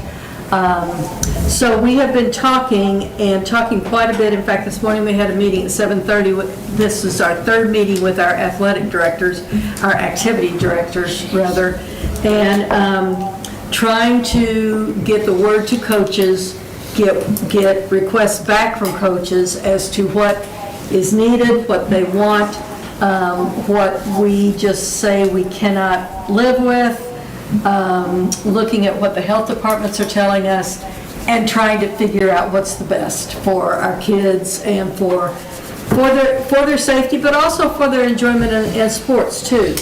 So right now, we are still in the midst of looking at those. We have another meeting on Friday. We haven't made any specific and definite plans, but as the superintendents of the conference, I think it falls on us to make those decisions and to make those overarching decisions. The activities directors have been good to work with. They're under a lot of pressure from coaches, even probably more from parents and then students, but there is a lot of pressure to get started back. A couple of examples, for example, there is going to be no use of locker rooms, no use of weight room, nothing such as that. There's a difference between the contact sports and what is considered a non-contact sport. Right now, the St. Louis conferences are considering baseball and softball contact sports. The American Association of Pediatrics does not consider them contact sports. So there's some shuffling back and forth and trying to figure out how to manage that. But we're moving forward. There have been no blows exchanged so far. We've all been very civil to each other. It's a hard process to work through, but we are trying to get there. So I will be sending you more information as specifics come. They want to give us their preliminary plans. We're going to take those plans to our local health departments and then bring those back. So that's... Why is Mission not providing those? Because I don't believe Mission wants to have that responsibility. But I don't know that. So They want local decisions. So we're gonna let the governor figure it out, but we're not gonna let I don't know why Mission hasn't given a lot of information or guidance, but they really haven't. So, I don't know. Okay, so then also I have some information for you about our tuition rates. And not necessarily that this is an action item this time, but I am going to write to our sending schools and tell them that we're considering this. It will be presented in the June meeting or in the June meeting, or we'll have to, or a special meeting. By the way, the special meeting that go ahead, I'm sorry, I forgot that. I'm trying to get organized. The architects need to come down. They've been COVID bound and just been Zooming with us every 2 weeks we have meetings, but they're coming down, and so I'm trying to organize the whole group, the engineer, architects, and the constructors. If we're in a place in a couple of weeks where we could have a noon quick get together either here or out there, and to see where we're at that point and see if we have any more questions. They're coming anyway. What we're gonna have is probably need to expedite the process. I mean, I don't know that us going out there having a meet and greet's gonna do anything other than frustrate me. You bet. But It might come go with close. the payment a couple months, maybe. It might come close. Speed up. And I know they've had some bad weather days. There's been a lot of engineering issues, talking to subcontractors, and not necessarily on the architect, not on the general, but there's a lot of issues going on out there that they need to address and get sped up. Yeah. I don't disagree. I was just going to make it available, but that's fine. They're going to be here. If it comes up and you want to talk and you want to see, I'll put them in front of you, but otherwise we'll just be having our regular every 2 week meetings. What is it? Who is our quality control representative with the building? Well, there's several different, we have a company out of Sedalia does a lot. No. I mean, who is representing us? That's Terry. Every day. Yeah. Every day. I'm not there every day. I remember when we built this one, we had to. Yeah, no, I have not missed a lick. And it's been a grind, so, no, that's fine. We'll still be meeting and What day is it? The 9th or the, something like that. I think it's Change your June board meeting. We'll have to change our June board meeting. Certify the results. So, I had suggested in my letter that we should raise the tuition rates, not by much, and to save paper, I had cut these little things, just to remind you of the numbers that I had. So here's a little tiny slips here, that you can look. How many people does this affect? How many kids come to Marshall that aren't in the district? The kids from Auroreville, Miami, usually that's about, Hardeman. I'd say that's around 50 to 60 kids. That's also our sending schools for the Career Center, too. And all of those are, I put all of those there on the little slip that I sent you. Only question I had, was there a particular reason that we only raised the vocational rate $50, but every other rate was like 150 or 180? And we didn't do the 150 there to like 2,100 or 2,000? And I probably should have. The only reason is because those sending schools, they kind of have an agreement with us. They are the Saline County schools, and I feel that, and it could go either way. We could raise them another 150, but I kind of feel like it's a Saline County cooperative rather than, of course, the other sending schools are too, so. Than the regular grades. Vocational's just a 3-hour block. Right, it's also smaller. Yeah, I was just wondering. There was an attachment that said about other rates, but I didn't have that attachment, I thought, on my email, so I just wasn't sure what the other ones were, so. So how many people does this affect then? Sounded like around 50 students. I just missed it. And the Career Center students also are added to that. So I'd say total 75, Linda? If that, there's 5 sending school districts for 9 through 12. And then we have the 3 for the vocational. Why are our rates so low? 15. I don't know, Harry, but Why are ours so low they compared to are all the schools? significantly low. They haven't been raised in 10 years. I don't know. We're so low compared to what the other schools are charging, and it just seems like we're giving away services.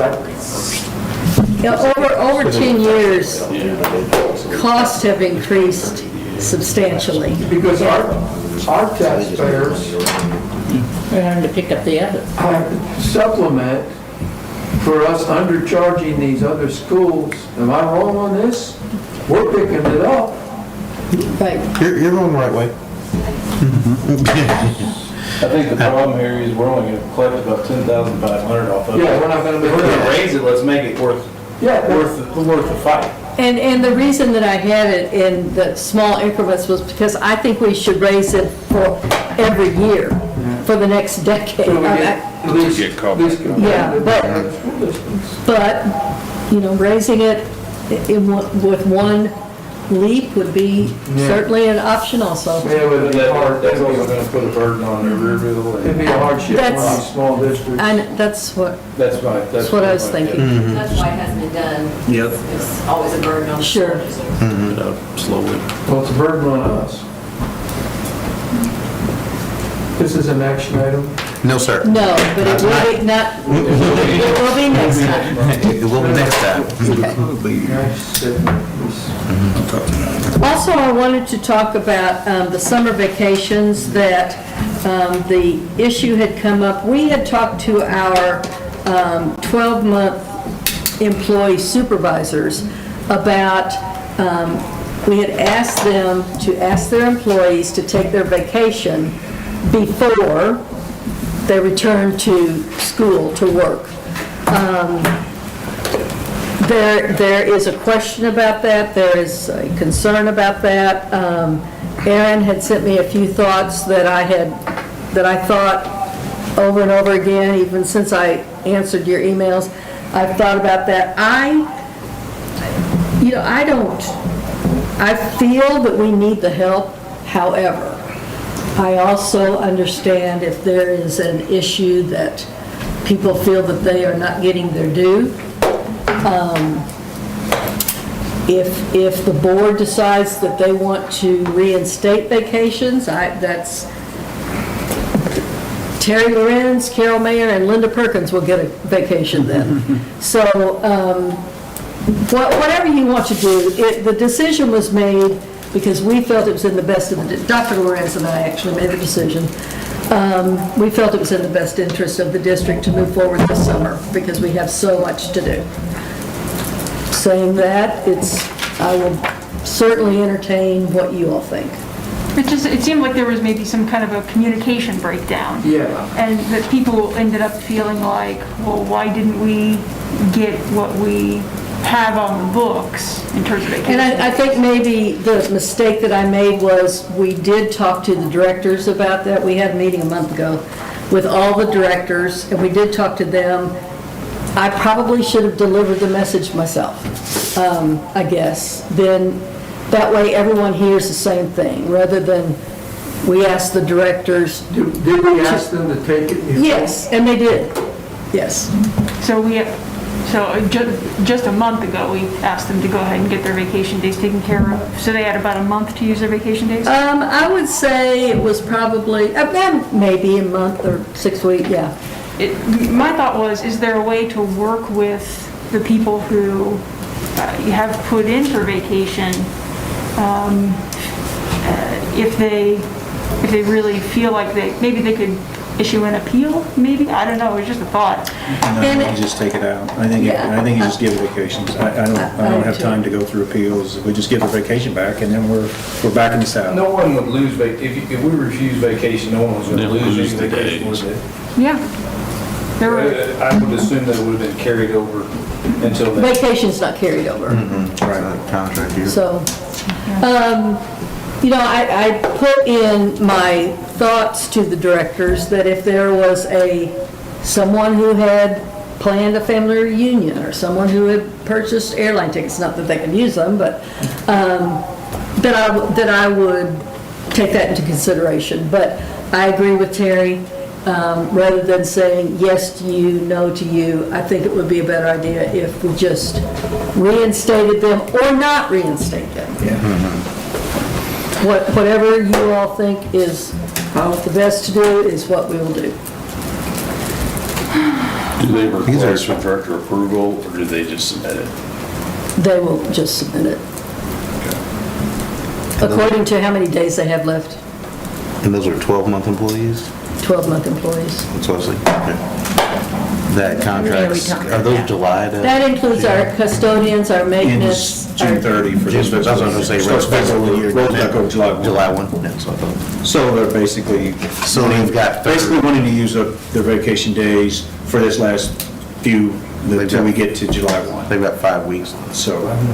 Oh, till July 1? Yeah, 5 weeks. They want to Yeah, go 5 ahead and weeks. get used up the vacation days they've stored up while they were off, and use them up before July 1 hits. So we'll just, And I think I had said no vacations until school starts. well, when I However, talked to the directors, I said, any vacation that you have that's still on this fiscal year, get it used up, because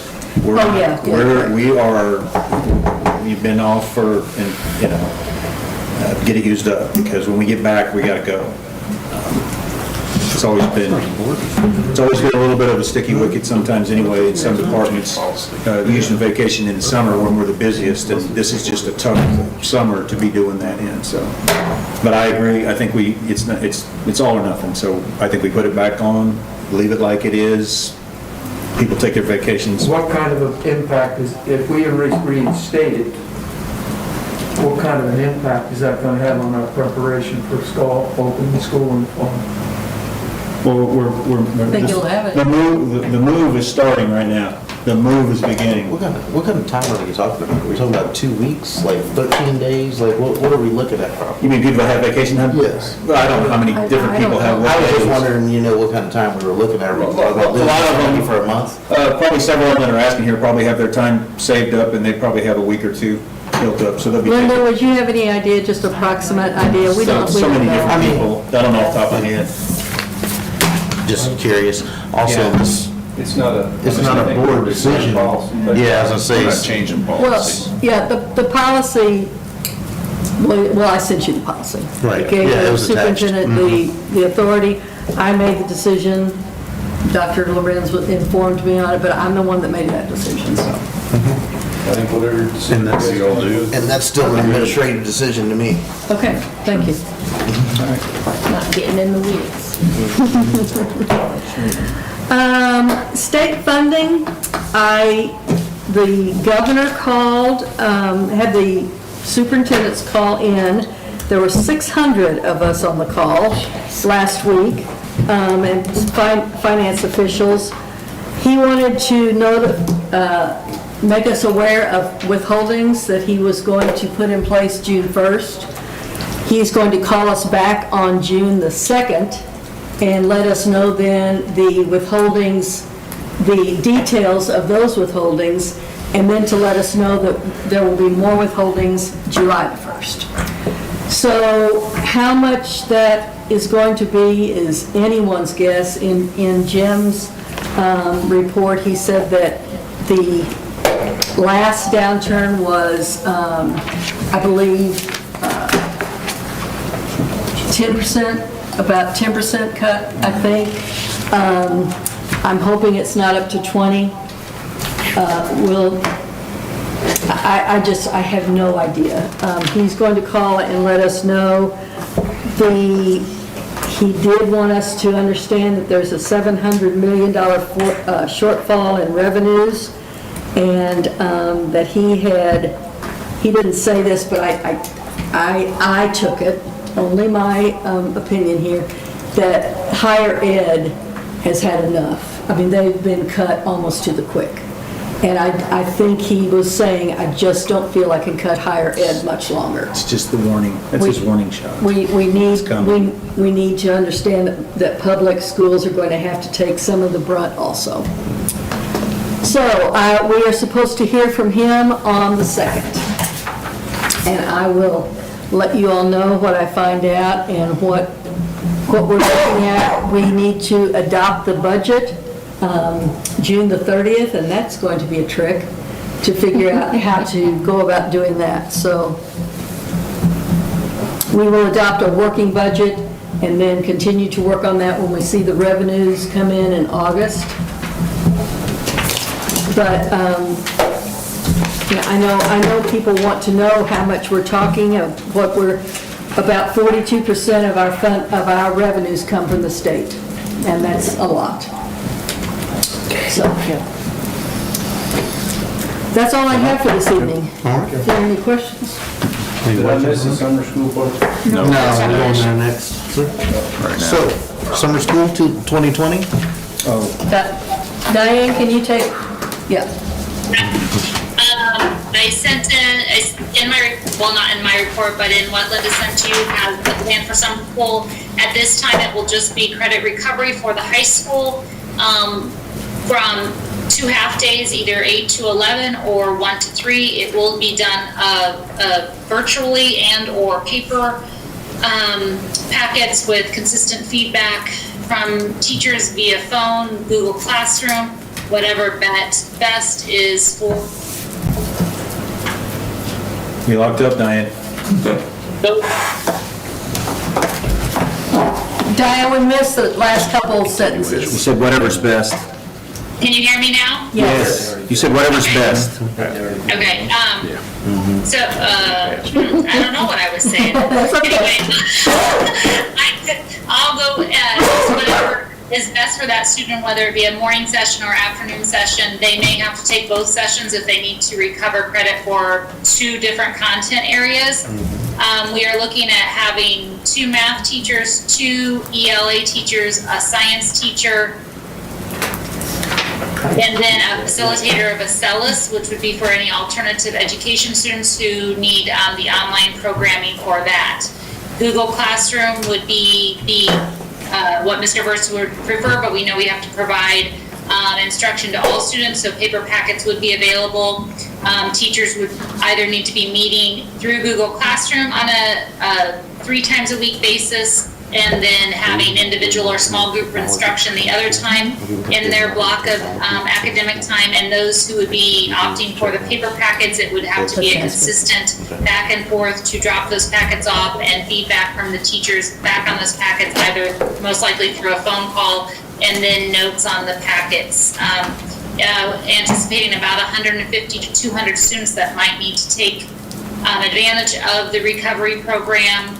Grades were just due, I think it was extended to yesterday, or maybe later on Friday. I'm not sure what the extension of grades. So the counselors are working right now to look at what students would need to recover those credits, but was starting Monday. Diane, will we be providing, or is there a discussion about technology or enhancing any of that for summer school specifically? Yeah. Any student that does not have a device, it will be obviously issued a device to use, and we spoke about, students could always come and sit at the high school to use the Wi-Fi piece, not in the building, but outside in the parking lot if that was something they needed. We know it's not the best opportunity for them, but Mr. Burtz, being the innovator that he is, made sure he would make sure that every student who wanted a device would have a device and support all students as equitable as possible. Thank you. Any questions? All right. Need a motion to accept the plan for the 2020 summer school? So moved. Second. All those, aye? Aye. Opposed? All right. Summer school passes. I need a motion for us to go towards closed session. I'll make a motion, we go into executive session. Is anybody in here staying on executive? Eric? Let me see. Let's ask Grace. We're closed session? Grace? Thank you. Grace and Diane, do you need to stay? Or is there anything that you think you need to stay for? I don't think I do. I don't think you need to. Okay, I'll give you a call if we do, okay? Sounds good. Thanks, everyone. Thank you. Yeah, I'm going to get it right now. I was going to pick up the closed session minutes. I gotta break it in, don't you? Yeah, I'm going to take it out. Throw them off.